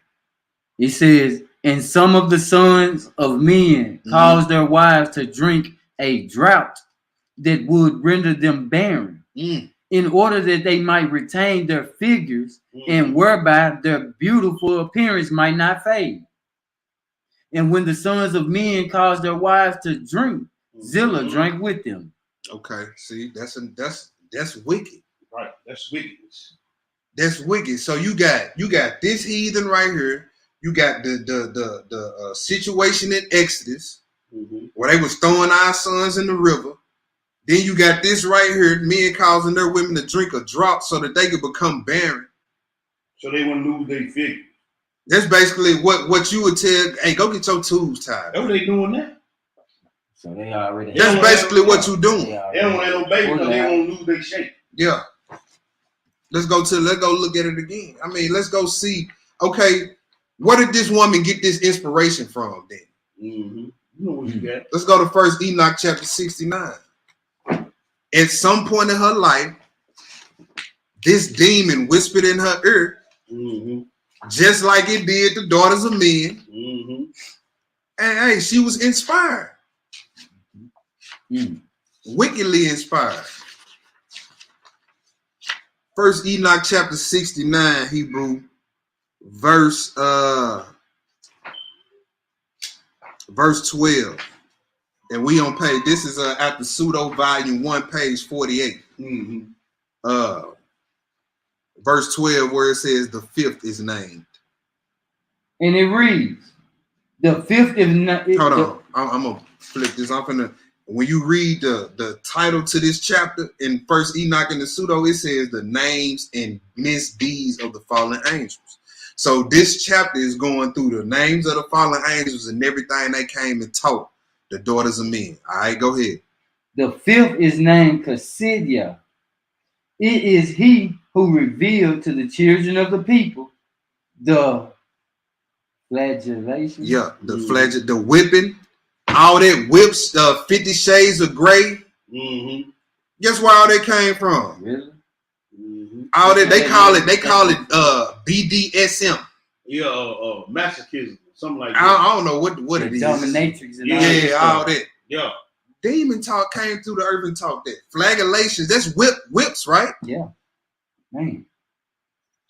What? What are you fucking crazy? Boy. Go ahead. They taught the children of the people flagellations of all evil. It says the flagellation of the souls and the demons. The smashing of the embryo in the womb so that it may be crushed. So why would you run down and go do that? Why would you run the Planned Parenthood to go do that? The only reason you would is because you listened to this seducing spirit. Right. That's where it came. That's where the knowledge of it came from. So now that we know that the knowledge of abortion come from the fallen angels, it's nothing good that you can pull out of that years later.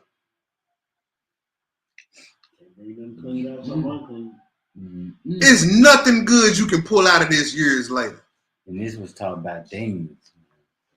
And why we going so hard on this? Because it ties in all what we've been saying. This is one of the consequences to having casual sex, to sleeping in a sinful bed and not the marriage bed. That's right, brother. You young brothers, you know what you gonna get. If you just want to go out there and run them up, you're gonna get the crazy type that stalk you, that slash your tires, key your car, come destroy all your stuff, come kill you, do harm to your children because she can't physically harm you. Take you to court. Take all your money. Make sure you unprosperous the rest of your life. Yes, sir. If you want to go run them up, go ahead.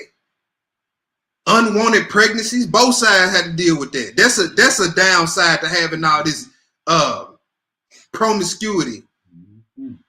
Unwanted pregnancies. Then now you're forced. I'm gonna have to sneak down here to Planned Parenthood. Now you got a body. Now you got murder on your hands. Because the first thing that forms in that baby is the heartbeat. So that's living. That's living. Mm-hmm. That's a lot of murders. You see, over 60 million. Yeah. You see, and all you had to do is just sit your little hot ass down somewhere. Show some restraint, some willpower. Bro, this yoke in your youth, like we read earlier.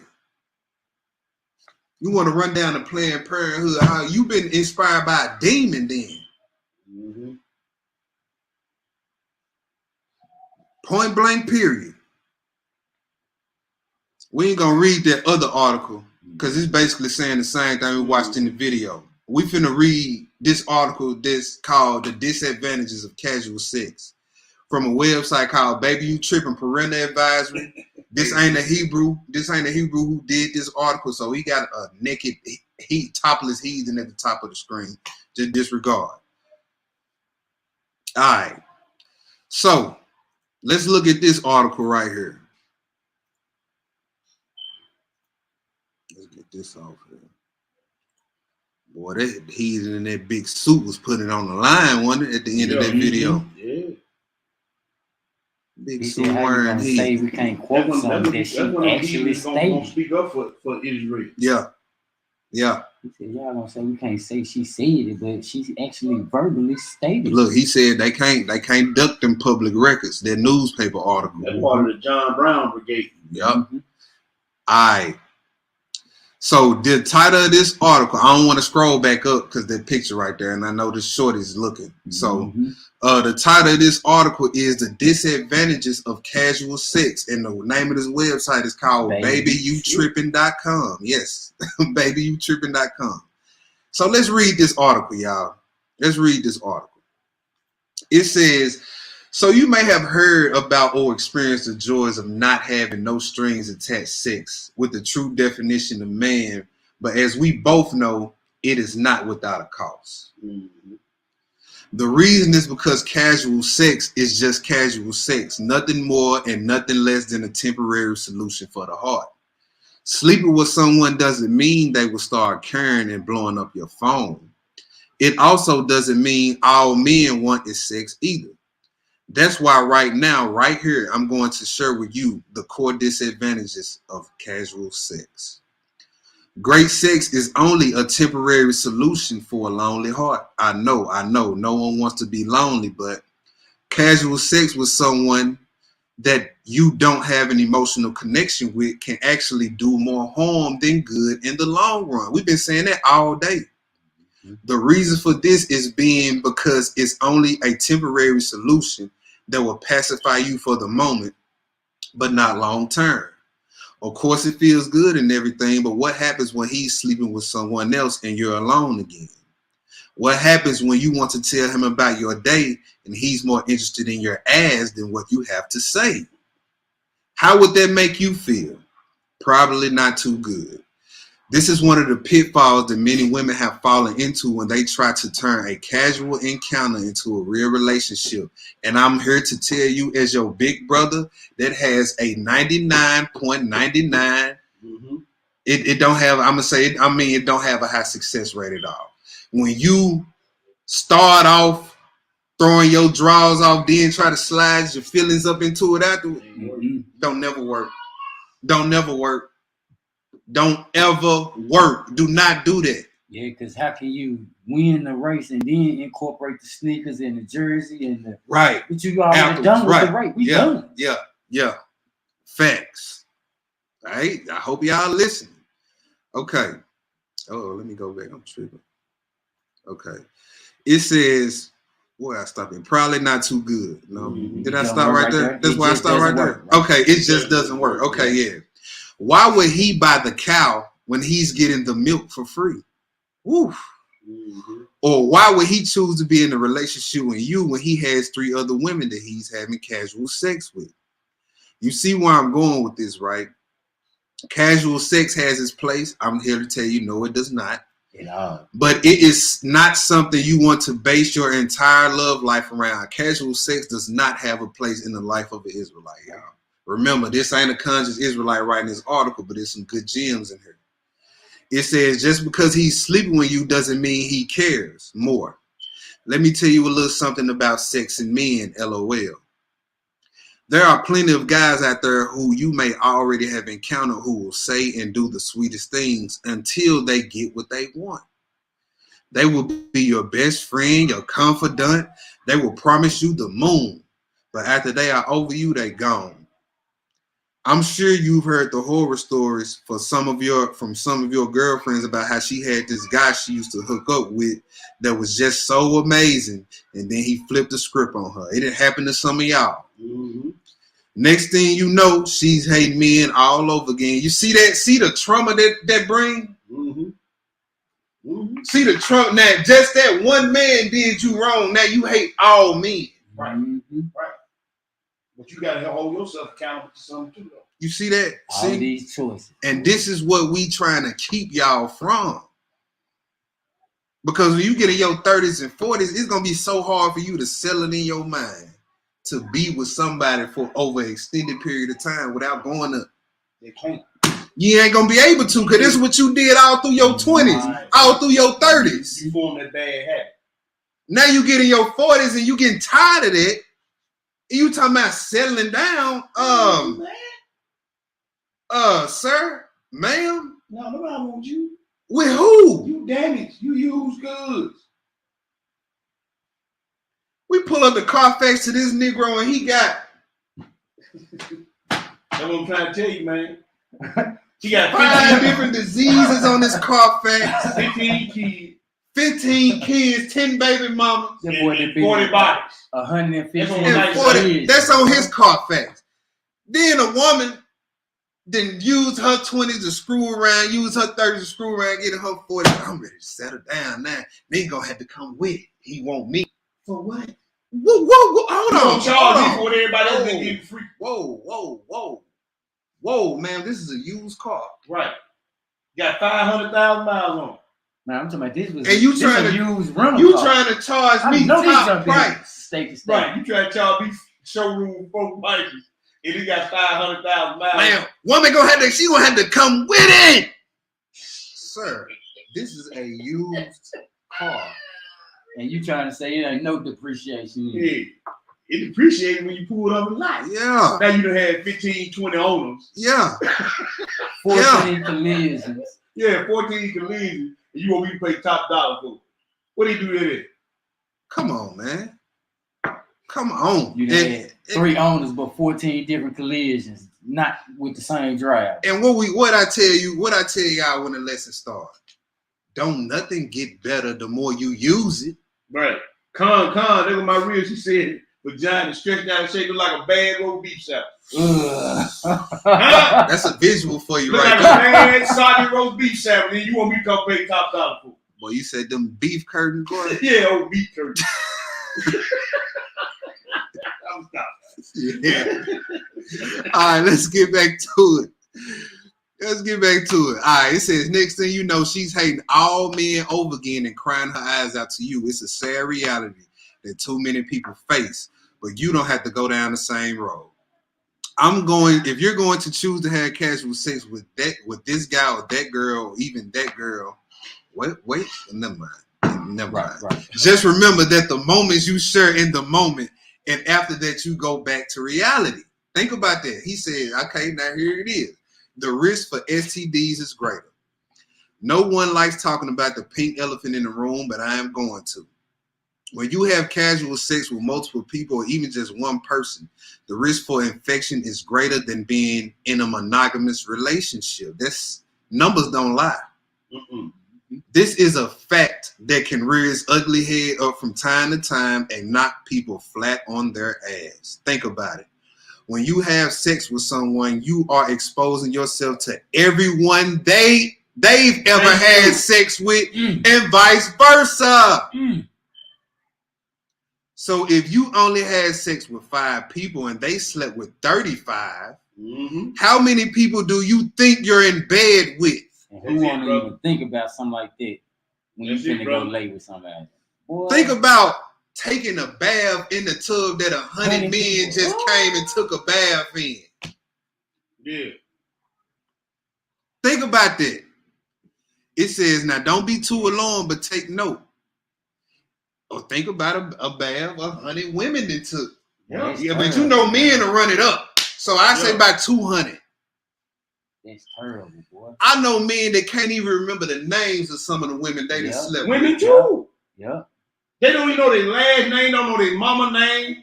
They don't even know. They only they know their street name. That's Pookie them.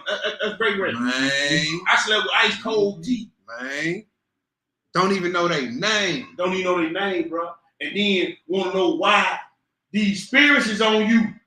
You don't know this joker could have been practicing witchcraft. You slept with it. And I'm gonna tell you something else too, you brothers that's married, that's sleeping with other women out of wedlock. I'm gonna tell you how dangerous that is, because your situation could be straight at home. Yeah, man. And then you go out and sleep with this woman. You psycho drunk. And then you go and sleep with your wife the next day. Yeah. You just took whatever was in that woman. See. And then brought it back to your wife. And now you wonder why your wife acting crazy. And when they constantly equating, I was just in the same. You sneaking and geeking it because ain't nobody. We ain't touching on is the fact that, man, a lot of times they equate the attitudes, the behavior to a spiritual entity influencing a person. Yes. So you just brought back all this and traumatized your spouse. Yes. With what? Man, boy. Yes, you didn't bought your spouse back a sexually transmitted demon. What? Huh? And now she walking around here crazy. But you sneaking and geeking it because ain't nobody caught you yet. Right. You think ain't nothing happening. Right. In the spiritual realm, something always happens. Remember that. You think it's just like when they slip a Mickey to somebody and they go and they come out, they be crazy. They be messed up, bro. I'm talking about walking around years. You see, like that person ain't never been the same. Yeah. And you did this to your household. Yeah. Boy, let's read this part. It says, so if you only had sex with 5 people and they slept with 35, how many people do you think you're in bed with? Mm-hmm. Don't be too alarmed, but take note. If you're going to play with these kind of numbers, you want to make sure you're making the safest bet possible. And boy, what's safer than abstinence? What's safer than nothing? You ain't susceptible to no STD, to no unwanted pregnancy, to no crazy MF. None of it. No soul tie. None of it, bro. They don't want to teach that. So don't. Man, just go get a condom. And see, that's why we got to go back to our culture. Mm-hmm. Keep our girls locked up. Yeah. Not locked up, but I'm saying. Right. Keep them in. Keep them in. Keep them away from society, man. Yeah. They go to school. They bring your butt back home. Yeah. I need to know where you at. You ain't promise us. Hey, we don't even promise our children to other Hebrew Israelites. Yeah. Like we used to. You know what I'm saying? It's crazy, man. Then we think, oh, that's the old way. That's old antique stuff. But then now look what we get. But you go to the eastern part of the world, they still doing it. And it's still working. It's still working, man. This just over here in the West. It ain't the old time. Look, you go to the East, they still doing arranged marriages. They still keeping their daughters put up. That's it. So it ain't the old time. It's just this Western world we in. Babylonian mentality. Man, that's it. When you compare it to the Babylon, oh, it looks old. It ain't modern. Shit, you got Arab women now dressing seductively and twerking. Mm-hmm. So it's spreading like a cancer. Yeah. Let's keep going. You are plus. I ain't gonna even read this part because we don't advocate no condoms, none of that. Look, if you ain't married, if it ain't the marriage bed, you shouldn't be doing it. You shouldn't. Period. That's the stance we taking. It says you are not a cyborg. You will catch feelings at some point. Try as you may, but if you've been having sex with him for several months, you have feelings. And likewise, you got feelings too, little Negro. Mm-hmm. It says, and that's perfectly normal because you're human. You're not some cyborg walking around emotionless and operating solely on command prompts. You are a living, breathing human ready to give and receive love and affection. Come on, man. The fact that you've been having sex with him for this long is definitely a testament to your need to feel wanted and appreciated. Yep. That's for these women, man. Mm-hmm. Because the way they wired, emotionally, the way they wired. You know what I'm saying? Yep. These women, man, they have to have the book. He put it on. Mm-hmm. Your desire should be toward your husband. He shall rule over you. You wired to feel that. Yeah. Yeah. To want that, to need that. Yeah. So don't be trying to play no game. All right, I'm gonna get through this. I'm gonna get through the rest of the script. But yeah, look this article up. You know, give him the hyperlink. You got the yeah, I can put it in the. I'm gonna copy and paste it in the. What's the name? I'm finna copy and paste this article, y'all, in the chizzy. You need to do that Margaret Stanley done too. I bet. I share that by itself on the page. Paste. All right, so that article is in there. Okay, yeah, it's in there. So let's get back to these scripts, though. Let's get back to the scripts, man. Let's go to Deuteronomy 22. We almost up out of here. We got this, Deuteronomy 22, Hebrews 13:4, Romans 14:7-9, the Wisdom of Solomon chapter 4, and that'll be it. Let's do this Deuteronomy 22. I hope somebody been getting some understanding today. If y'all been getting some understanding, put some sevens up in the chat. What'd I say? Deuteronomy 22? Mm-hmm. All right, let me pull my blue letter back up. We're going to pick this up at verse 13. Deuteronomy 22, verse 13. All right. When you get it, go ahead, Hebrew. All right. Verse 13. Can you read? Yeah. If any man take a wife and go in unto her and hate her and give occasions of speech against her and bring up an evil name upon her and say, I took this woman and when I came to her, I found her not a maid. You see that? See, the only reason the Negro would do something like this is because he marries you just to have consistent sex. Mm-hmm. And now he bringing up an occasion against you just to try to get up out of the situation. That's all he wanted. You got a lot of men that want to be husbands but don't want to be married. Mm-hmm. Then you got a lot of women that want to be married but don't want to be wives. Mm-hmm. Yep. It go both ways. But go ahead, Hebrew. I just wanted to throw that out there. Then shall the father of the damsel and her mother take and bring forth the tokens of her damsel's virginity. See, this is what we need to get back to. Fathers being involved. Come on now. But you know what the children gonna tell the parents in Babylon today? Who I sleep with is my business. That's my business. I can't read that. I can't, and if I can't read it, I ain't gonna receive it. I ain't gonna believe it. Until you bring me something I can read out of this book, then we done talk. Yeah. This my business. See the father right there, and see this. I want you young brothers to realize when we read this Deuteronomy 22, it wasn't just no going into no woman and throwing her to the side. Mm-hmm. You got the grace be off you for that. Yeah, we finna read it. Mm-hmm. Look how the law held the men accountable when they went into women. Right? Can I say something before you start reading it? Go ahead. See, we got to understand, brothers and sisters, and I know this ain't going to sit with you, but I got to say it because the scriptures that you finna read. Mm-hmm. See, y'all got to understand, brothers, about the accountability piece. And the reason why you have to understand about the accountability piece, I know the sisters ain't going to like this, because the sister was at a disadvantage. Mm-hmm. Because guess what? The sister depended on the man to take care of her. Yep. The sister depended on the man to leave an inheritance for her children. The sister depended on the man to show her the ways of the Most High. Mm-hmm. So you just couldn't go into these women and throw them away. Right. Right. You can't do that, brother. Because she was your possession. She was your possession, and she was the one who the Most High chose to bring a godly seed into this world. That's a fact. We read earlier, a godly wife brings an inheritance to her husband. That's what I'm saying, man. He that findeth the wife find a good thing and obtaineth favor of your house. That's a fact. Why you think you had to give her father a dowry? Thank you. Because look at what are you taking from his household. You taking a worker. Number one, taking a worker from his household. Yes. Right. We reform. Yes. Right. Number two, you may do this woman wrong and bring her shame and bring a child back in my house, bro. Now I gotta take care of all this. Exactly. So, bro, Y'all gotta understand something. Y'all got to pay with y'all weight. These women ain't nothing to be toyed with. And sister, y'all gotta understand, these men that y'all choose that ain't in this walk of life, they gonna bring you some headaches and damage. So is. Go ahead, Hebrew. All praises for that word. All praises. Hallelujah. Yeah.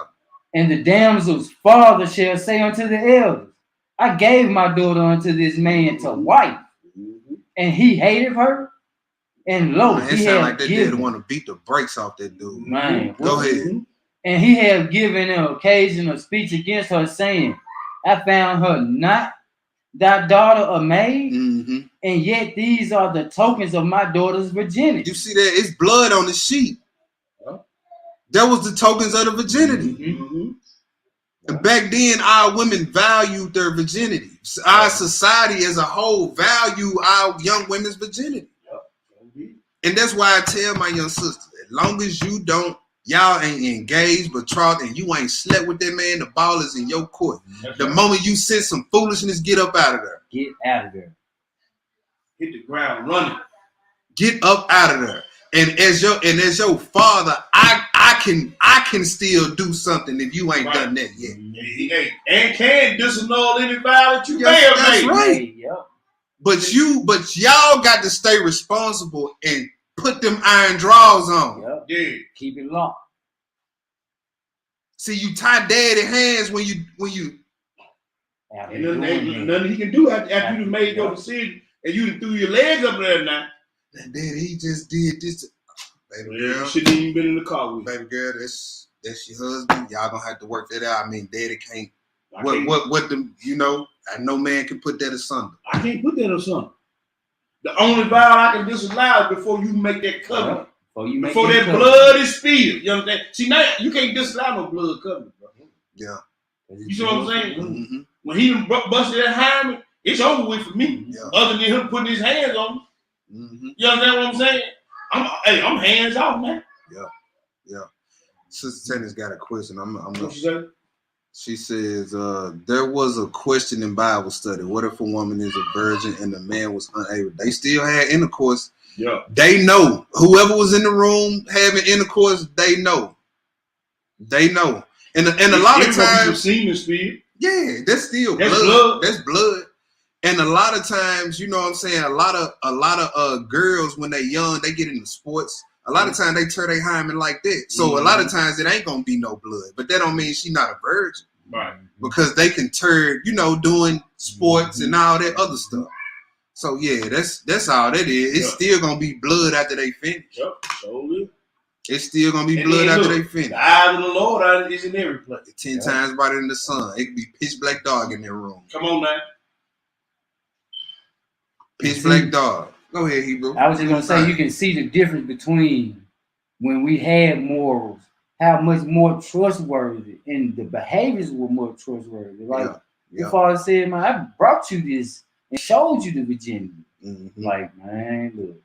That's because the daughter, he had, like the father and the daughter had a better relationship. It was more open. He could trust his daughter because he knew what he already put in place. And she honored his commandments. What verse you stop at? I stopped at the top of 17. Yeah, go ahead. Let me scroll down there. I'm behind. Go ahead. It says, and lo, he have given occasion of speech against her, saying, I found thy daughter a maid, not a maid, and yet these are the tokens of my daughter's virginity, and they shall spread the cloths before the elders of the city. And the elders of that city. It's everybody's business now. See how you put everybody in your business? See that? It's everybody's business now. Elders, the parents, the whole city. The elders up. Hey, man. Now they looking at the sheet y'all was doing it on in the bedroom. The whole city looking at it. So all that privatized love making, where is it? Right. When you come up with an accusation. Right. You see what I'm saying? Man, y'all been recognized. Hey, but these are the ways of all people. And they finna have to answer for these are our ancient ways, bro. These are our ancient ways. We need to get back to them. Facts. And look how covered the daughter is. Because he can't just make no unbased accusation. Yeah, so it wasn't none of that what you see what men do to women today. This ain't I slept, I smashed that. Oh boy, the elders was on your head back then. What? Mm-hmm. The elders was on your head. Go ahead. And the elders of that city shall take that man and chastise him. Chastise, that means beat. Beat. Yeah. So you got beat for trying to smash and pass. Yeah, no, hit and quit. The hit and quit, you got beat for that back in the day. And see, that's why I tell the young brother, like you were saying, you got to respect the elders. Yeah. But see, to respect the elders, we got to give y'all something to respect. Mm-hmm. We ain't got to be judges, man. Yeah. And when these type of situations come up, hey, man, we got to be forthwith and forthright with everything that's going on. Yeah. You understand what I'm saying? Mm-hmm. Yep. Go ahead. And they shall immerse him in 100 shekels of silver. And then you got fined. So you got beat, then you got fined. Then you know that woman was loving it when you got back to the house. Yeah. You couldn't do that too. Publicly now. She like, you gonna try to leave me? Yeah. Them elders beat the brakes off you, didn't it, boy? Hey, in today's term, it's like getting that done live. Yep. Hey, we went live and did it. Yeah. Look, basically for her, because she of a certain tribe, it's all the uncles beating the brakes off of him. Man, beating up. It's the same thing. When the sister was, hey, all the uncles come over there and can maneuver. Ready. Yep. Hallelujah. Yep. You sitting up there swollen like Martin. Yeah. Boy. It still got to go to work. Still got to go to work. And then look. He was trying to put his wife away. Uncle beat the brakes off dudes, man. You go to work 2 weeks, your lip and eyes swole up. Eyes swole, black, swole up. Yeah. Then you got to go home and look at that woman every day. Yeah, and she's just sitting there. And she just sitting there looking. She chilling. Yeah, she big chilling on it. Big chilling. She ain't worried about nothing. Like, yeah, nigga, I bet you won't do that again. Yeah. Go ahead, Hebrew. Go ahead, Hebrew. It says, and give them unto the father of the damsel, because he hath brought up an evil name upon a virgin of Israel. Yeah, that's right. And she shall be his wife. Mm-hmm. He may not put her away all the days of his life. And the reason being, because you was less likely to try to make that woman look silly again after something like that. That's right. After you got beat by the whole city, was found out to be a lie in front of the elders and the judges in the whole city, then you got taxed 100 shekels, bro, of silver. Right, that's money. Yeah. And then look, the other women in the city know you can't be trusted, so you can't slide up on them anyway. Right. Because you're going to try to do me the same way. Right. So your reputation is... That nigga insecure. He try to come up you talking about polygyny. He insecure. So you ain't going to take no other wife. Yeah. Because he allowed. Yeah. He'll try to get you shamed. Yeah. Try to get my head, throw rocks over my head. They gonna bust her head, man. Keep that one wife you got. I'm cool. Yeah. All right, now let's look at the flip side, verse 20, Hebrew. But if this thing be true, and the tokens of virginity be not found for the damsel. I'm going to say this. A lot of our young sisters, if this was in the times of these times. Tell it, bro. Tell it. If you got married and your tokens of virginity was not found. Oh my. It's a bad time. Oh my. Some of y'all lucky times have changed. Yeah. Man. But don't be out here still doing the same thing now. Right. Because you can get some spiritual rocks thrown at your head. That's a fact. We just read them 7 steps. Yeah. Yeah. You may not get no physical rocks thrown at your head nowadays. But every 10 years. Every 10 years, he gonna put something on you, partner. And guess what? From mental to spiritual. You know, licks gonna hit you. Financial licks can hit you. Won't. That was one of the steps. So yeah, just cause they can't take you outside the city, you young girl, and throw rocks at your head because you ain't no virgin. Most high, he can hit you all the time, your head. That's and in your life came out. That's a fact.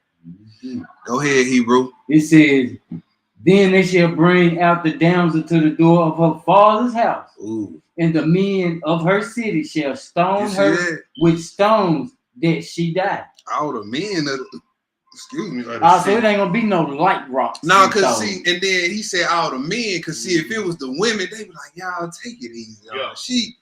It said all the men come out. Yeah. Cause see, the women gonna be trying to throw it past her head. Find little rocks, you know, hit her. They're gonna be sympathetic to her. Yeah. But see, he said, man, you got to drive evil up out of there. Yeah. So, yeah, you're going to get publicly humiliated, then you're going to get publicly executed. And guess what? The Most High putting a whole lot of folks on Front Street. You get, I see a whole lot of sisters now getting publicly humiliated. Sure is. Then I see them players come on. Yep. Now you get publicly executed. And then you wonder why what's really going on. See, y'all think this stuff because we ain't over the lane. But see, the Most High got a way to tag your butt up. Sure do. He gonna publicly humiliate you. Then he gonna start taking you down. Go ahead, Hebrew. Because she had wrought folly in Israel to play the whore in her father's house. So when you squander your virginity, that's called playing folly in Israel. That is called playing folly in Israel. That's what that's called. Yeah. Go ahead. So shalt thou put evil away from among you. And if a man be found lying with a woman married to an husband, then they shall both of them die. Yep, that's both the man that lay with the woman and the woman. So shalt thou put away evil from Israel. Yes, sir. All right, go ahead, Hebrew. If a damsel that is a virgin be betrothed unto her husband, or engaged, and we would call it nowadays, we engaged, right? So you got this whole vibration going around Babylon where you single until you're married. You see that? You single until you're married. You see anything that just keeps screwing. Yeah. Let's see what the scriptures say about it. Now, they ain't married, but they engaged, right? Okay, go ahead. It says, and a man find her in the city and lie with her, then ye shall bring them both out unto the gate of that city, and ye shall stone them with stones that they die. Okay, so when you engage, it's just you basically, only thing you ain't done yet is consummated. But you belong to somebody. But you belong to somebody. It's still looked at as adultery. Yeah. So you go out on bachelor night, brother. Yeah. Or you go out on bachelorette night, sister. Yeah. That you ain't supposed to be doing really anyway. Right. But you go out and have you one last fling. Ooh wee. Before I get this old ball and chain on. Woo! What you done done? Wickedness. Adultery. Well, you made 3 hours before you get married, man. You need to have your party. Just stay single, bro. Bring the strippers out. Just stay in the world. Just stay in the world. She'll give you a lap dance when you get married. This is wicked. The sister's doing it too now. Yeah.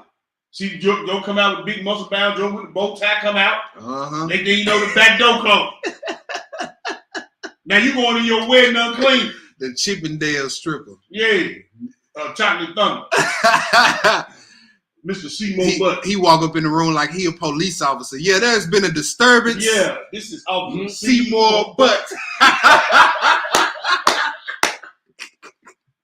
Well, that's all Martin right there. Go ahead, bro. Go ahead. It says, the damsel because she cried not. Yeah. Being in the city, and the man because he have humbled his neighbor's wife. Yeah. So thou shalt put away evil from among you. All right, so by her not crying out, that means she had a promiscuous spirit on her. She was, even though she was engaged, she seen another man come and she was down with it. See, that promiscuity got her stoned. Go ahead. Verse 25. It said, but if a man find a betrothed damsel in the field, and the man force her and lie with her, then the man only that lay with her shall die. So you want to take something, do you? Right. We threw bricks upside Negro's head for that. That's it. Hey, you might get some hot lead up in you. You do one of ours like that. Yeah. Just being real. They're still gravel and rocks. Look, we still take jokers down in the woods of Mississippi, tie them to a tree and put honey on them, and let the coyotes and bears have their way. That's what we do around here. Yeah, that raping, partner. Go ahead.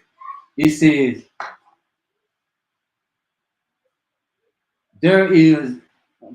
but unto the damsel thou shalt do nothing.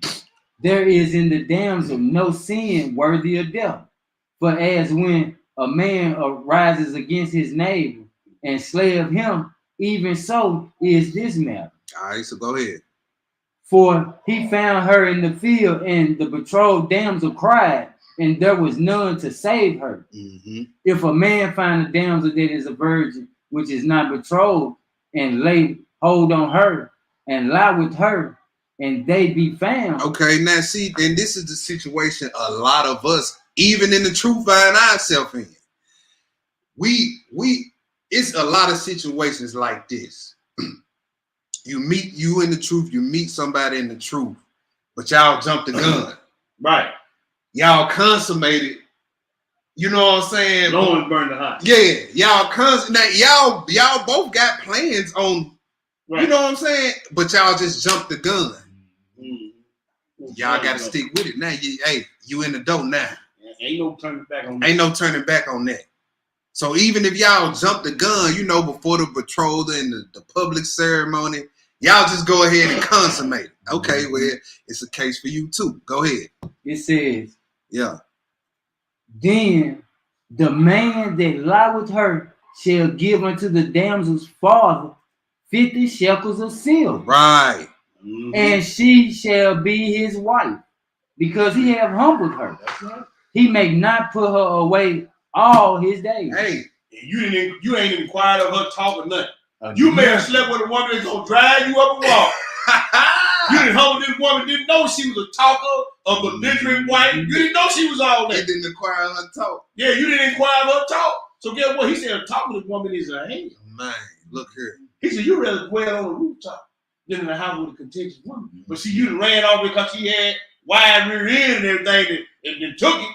Yeah, now you stuck with this woman. Mm-hmm. What you gonna do with it? I want to read something. We ain't gotta go there, but I just wanted this for my young brothers right here. I want to read something. We ain't gotta go there. It's gonna be real quick. This is from the Testament of Judah. Mm-hmm. All right, and this is when he talking about how he fell through his lust. Look at pay attention to how the Lord punished him, and he punished the men of Judah the same way today. Check this out. It's chapter 13, the Testament of Judah. Yes, and now, my children, I command you, give heed to Judah your father, and keep my words, and so to perform all the Lord's just decrees, and to obey the commands of God.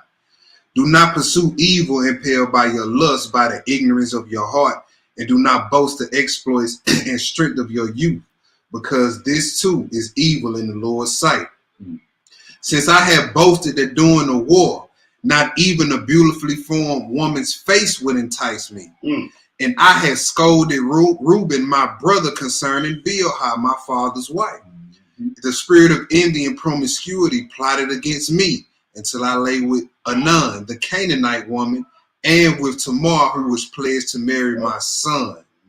But since he was, it says, for I said to my father-in-law, I will confer with my father, and then I will take your daughter.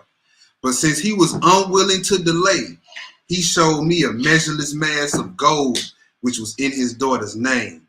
He decked her in gold and pearls and made her pour out wine for us in the feast.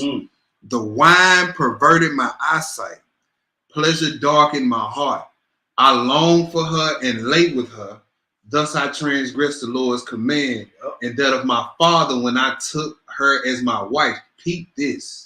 And the Lord repaid me according to the rashness of my soul, because I had no delight in her children. See that? That's what we were talking about. Unwanted pregnancies of women you just looking at as a piece of meat. Now you gotta understand that those children, that was his son's daughter he slept with, man. Yeah. After they couldn't produce it, they were pulling out and dying. So when you sit up here and have sex with women that you really don't like, that's how the Lord punish you. Yep. You be children about somebody you don't even like the children. Like, I can't believe I did this. I got to deal with this for 18 years plus years now.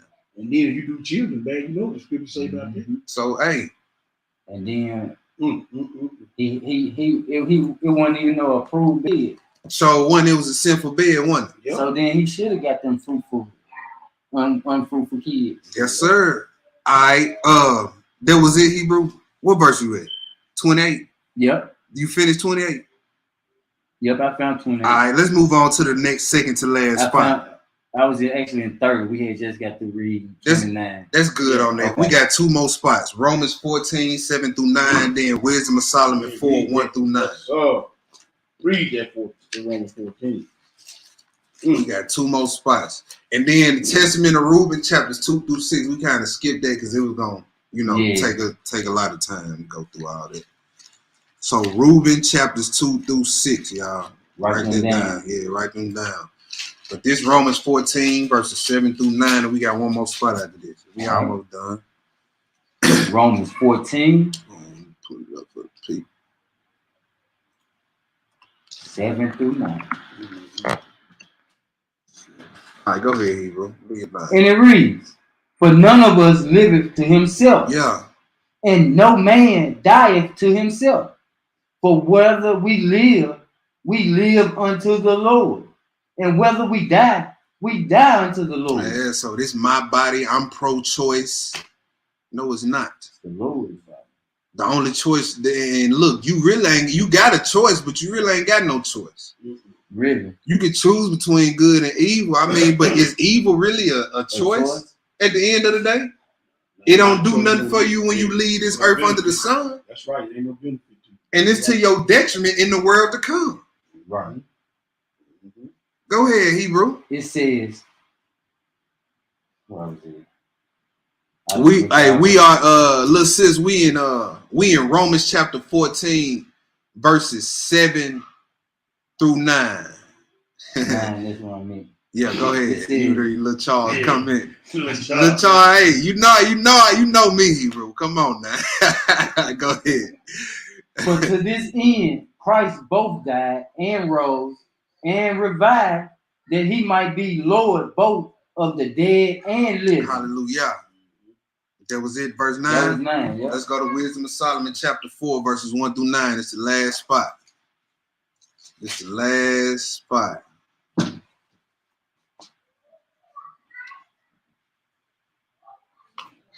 What time is it? Yo, almost 5. Ooh. But hey, it's been a quick 5 though. Yeah. Hey, it really has. It's been a quick 4 hours. Yeah. This was a great lesson. It was a quick 4 hours. It was very interactive and everything. All praises. I can go home and sit down with the kids and watch this joint again. Yeah, all praises, man. Free will, at least to me, doesn't exist. Think about it. It's either the Most High's ways or death. I mean, that's a good way to look at it, but the scripture do tell you man has free will. We just used it for evil. You know what I'm saying? But like we said, it don't benefit you to do evil. So, hey.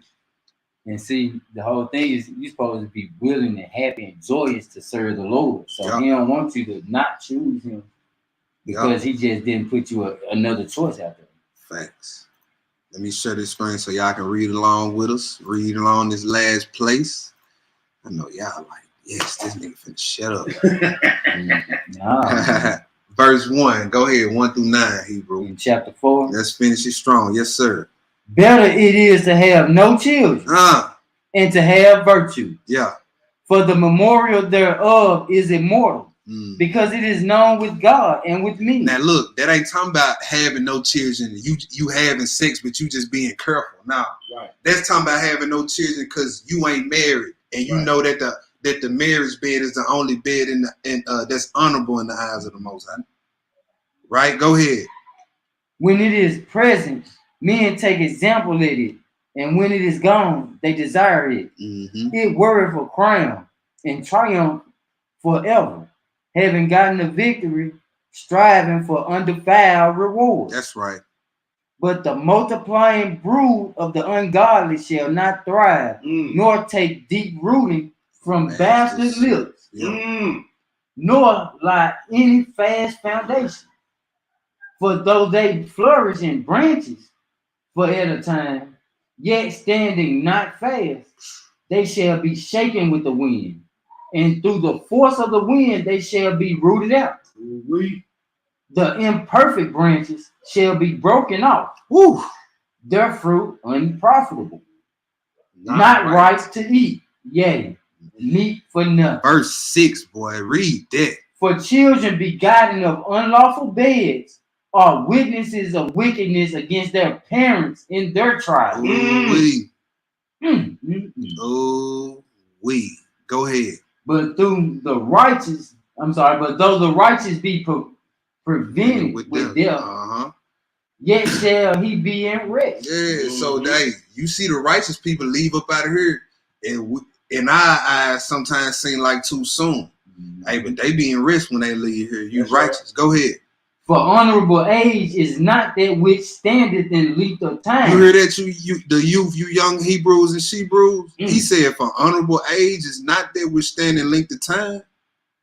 Right? You ain't got to be up in age to be considered wise, to be considered to have wisdom. What's honorable age, Hebrew? Go ahead. It says, not that it is measured by number of years.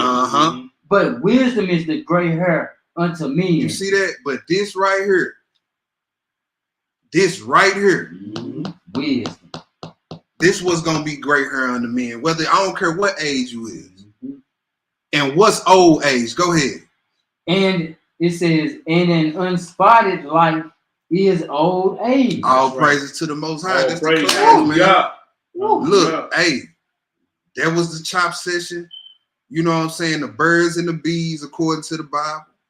Abortions and fornication. Look, you young people, hey, it's time to get our stuff together, man. It's time to get our stuff together, bro. Because when I noticed, I started coming up in this thing, and I'm like, man, the Most High using me, he can punish me for going off at this young age too. Right. And that's what y'all need to know. If he can use you at this young age, he'll punish you for that. Because we ain't reading Deuteronomy where the boy had the Egyptian father and the Israelite mother. And because he was young into the laws and the statutes and the commandment like he was punished to the fullest extent of the law. That whole thing about waiting to 20, that's a myth. You can't even read that in the scripture. The Most High is not waiting to, when you become a man, when you can emit seed. When you become a woman, when you can not have a child, when you had that first cycle. Because you would look at your 13-year-old, be like, oh, that's my baby. She had her first period, that's my baby. She stopped being your baby. She can go out there and have a child now. Yep. Bring shame to your house. Yeah. Unwed, a bastard child. Yeah, just like that boy. That's my baby. Into a whore. Yeah, that's my baby. Now you got people on record having babies at 9. Yeah, you used to watch the Marvel show. Them young girls used to come on there pregnant at 13, 12, having sex at 12, having sex with grown men at 12. So look, man, a lot of stuff too, man. We need to get it together, these young people, and we need more young brothers in the age group of these young people stepping up. But the problem is, you got so many young brothers in the truth still out here trying to run women. So live. Hey, but hey, it is what it is. Y'all got a choice to make. Y'all got some hard decisions to make.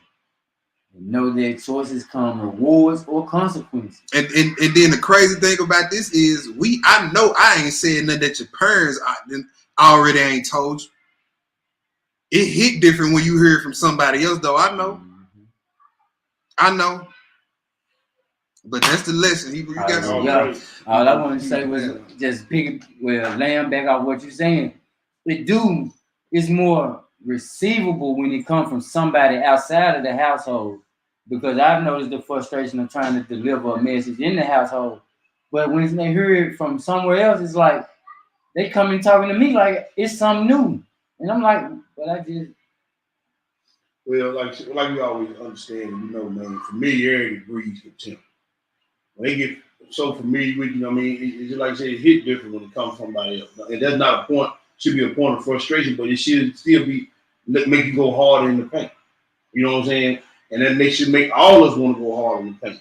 And then it also brings it like that we need each other. Right. We need to congregate. We need that help from other members of the body that ain't in our household. Yeah. But hey, brothers and sisters, I'm I don't know, but brother, me and brother Adnan will get with everybody. Whether we're gonna be back in class next Shabbat, I know he'll let us know because I don't know right now whether we're gonna be in class next Shabbat. But I want to say this also, brothers, on the bear with me 1 second. On the 26th, we will have a brotherhood meeting on the 26th, which is a Sunday. All teachers and elders need to try to make that call. Hallelujah. We're gonna be doing the teaching schedule for July and August. But we also will be talking about some other things that we've already put on the table about the land and how we're going to be moving going forward. So very important, if you can, clear your schedules. If the 26th does not work for the majority of people, hit me up. And since most of everybody's off for the Shabbat, we'll do it after the Shabbat class, a couple of hours after the Shabbat class. Okay. But I want to have it on the Sunday, but if we can't have it on the Sunday, then we'll have it on that 25th. Say around, because just in case TJ, you ain't teaching on the 25th, is I don't think I'm up no more. Okay, so TJ teaching, we're gonna have to have it on Sunday. So we're gonna be going into the dog by the time we get through. I don't think I'm up no more this month. Oh, okay. Yeah. All right, but no, if the 25th will work better for everybody, then let me know. Not last time. Yeah, you know what I mean. If the 25th later on the 25th on the Shabbat will work better than the 26th. Please give me a consensus majority on that before then. If not, okay, Brother Water just said, he said, we will be back in class next Shabbat, most high willing. All right. All right. I would have loved to have been there for this class and just a discussion. You know what I'm saying? That it would have brought out, man. As well as the expressions on the people's faces. Man. Yeah. But so we will be back in class next week. And then like I said, we're going to have a brotherhood call on the 26th. If the 26th doesn't work for the majority, because I want to try to get everybody who wants to read and teach on that call. I know we got some new people that want to teach and want to read. You need to be on that call on the 26th. If you cannot be on that call, you need to let me know. ASAP. We got a lot of teachers and readers now. Yeah. If you want to get in where you fit in, it fill up quick too. You know what I'm saying? The dates fill up. You know what I'm saying? So I need you to be on that call. I don't want nobody in their feelings saying, I ain't getting I mean, but you know, be on the call. If y'all don't feel like reading, I'll be happy to take all y'all spots. So be on that call. And if you can't be on the call, if 25th will work better for most people, let me know. All right. And then Amnon said, Young Lion, you need to do a part 2 for me. Hey. Usually, man, when I get back to the house on Shabbats, I start jotting down for the next one. You know what I'm saying? Whatever is on my spirit, even if it ain't a class, it could just be thoughts and scriptures that go along with my thoughts. I just jot it down. Man, by the end of the week, the Ruach could be working on me, you know what I'm saying, all weekend, man. All praise. That's how the lessons come together. You know what I'm saying? That's how you got to do it, man. Led by the Ruach. Yep. So, so brothers, please, I'm going to say it one more time. If you want to teach, be on the teaching and reading schedule for the next 2 months, you got to be on that call. If you can't be on the call, you got to let me know what's going on. So we need to move the call. We can move the call, all right? But other than that, I'm going to turn it. Oh, I want to say, before we get up, Pentecost, that Pentecost weekend was a delight. Yeah. And all praise. Man, look, I'm gonna tell y'all, I don't know about y'all, but me and my son been talking. The Most High, I know the sister gave a revelation that the Most High gave her. It's already affected me in my walk and in my day-to-day life. We're gonna share it on the brotherhood call, what's going on, so everybody else can be on the same page. But hey, definitely want to tell y'all, man, enjoy the family coming down. We had people from Colorado, Texas, Indiana. Those people traveled a mighty long way to be here and fellowship with the family. And just want to say, enjoy it, loving on, and having each one of y'all down here. So look forward to the Most High blessing, the work of your hands, the work in your households. And with that, I turn it back over to the group. I ain't got nothing. I'm happy, you know what I'm saying, just to be here, man. I'm happy to be breathing. Mm-hmm. You know what I'm saying? We prayed on Pentecost. Yes, sir. We prayed on Pentecost, man, that somebody experienced his Ruach, and bruh, You know what I'm saying? From the reports that I got, just from what I saw and heard, and just talking to the brothers, our prayers was definitely answered. Yes, sir. You know what I'm saying? Because some was revealed to a bunch of the brothers. You know what I'm saying? It was all on one accord. Like I know with me and my pop specifically, it was one area in particular. Like, we need to tighten up on this. Ruach told you that, man. Ruach told me that too. So, hey, it's time to get it. The brothers around here on no excuses, man. That's it, bro. No excuses. All the crying and the whining and you want your hand to be held, man. That's done with as far as the brothers. Right. You know what I'm saying? We not holding hands no more. Like, if you've been around us long enough, you shouldn't need your hand held at this point. If you've been around, you shouldn't need your hand held at this point. If you in this group of brothers right here. That's right. You know what I'm saying? Let's get on it, y'all. That's all I got. But Shabbat Shalom to all in the chat. Shabbat Shalom to the family, man. Enjoy the rest of y'all Shabbat. All right.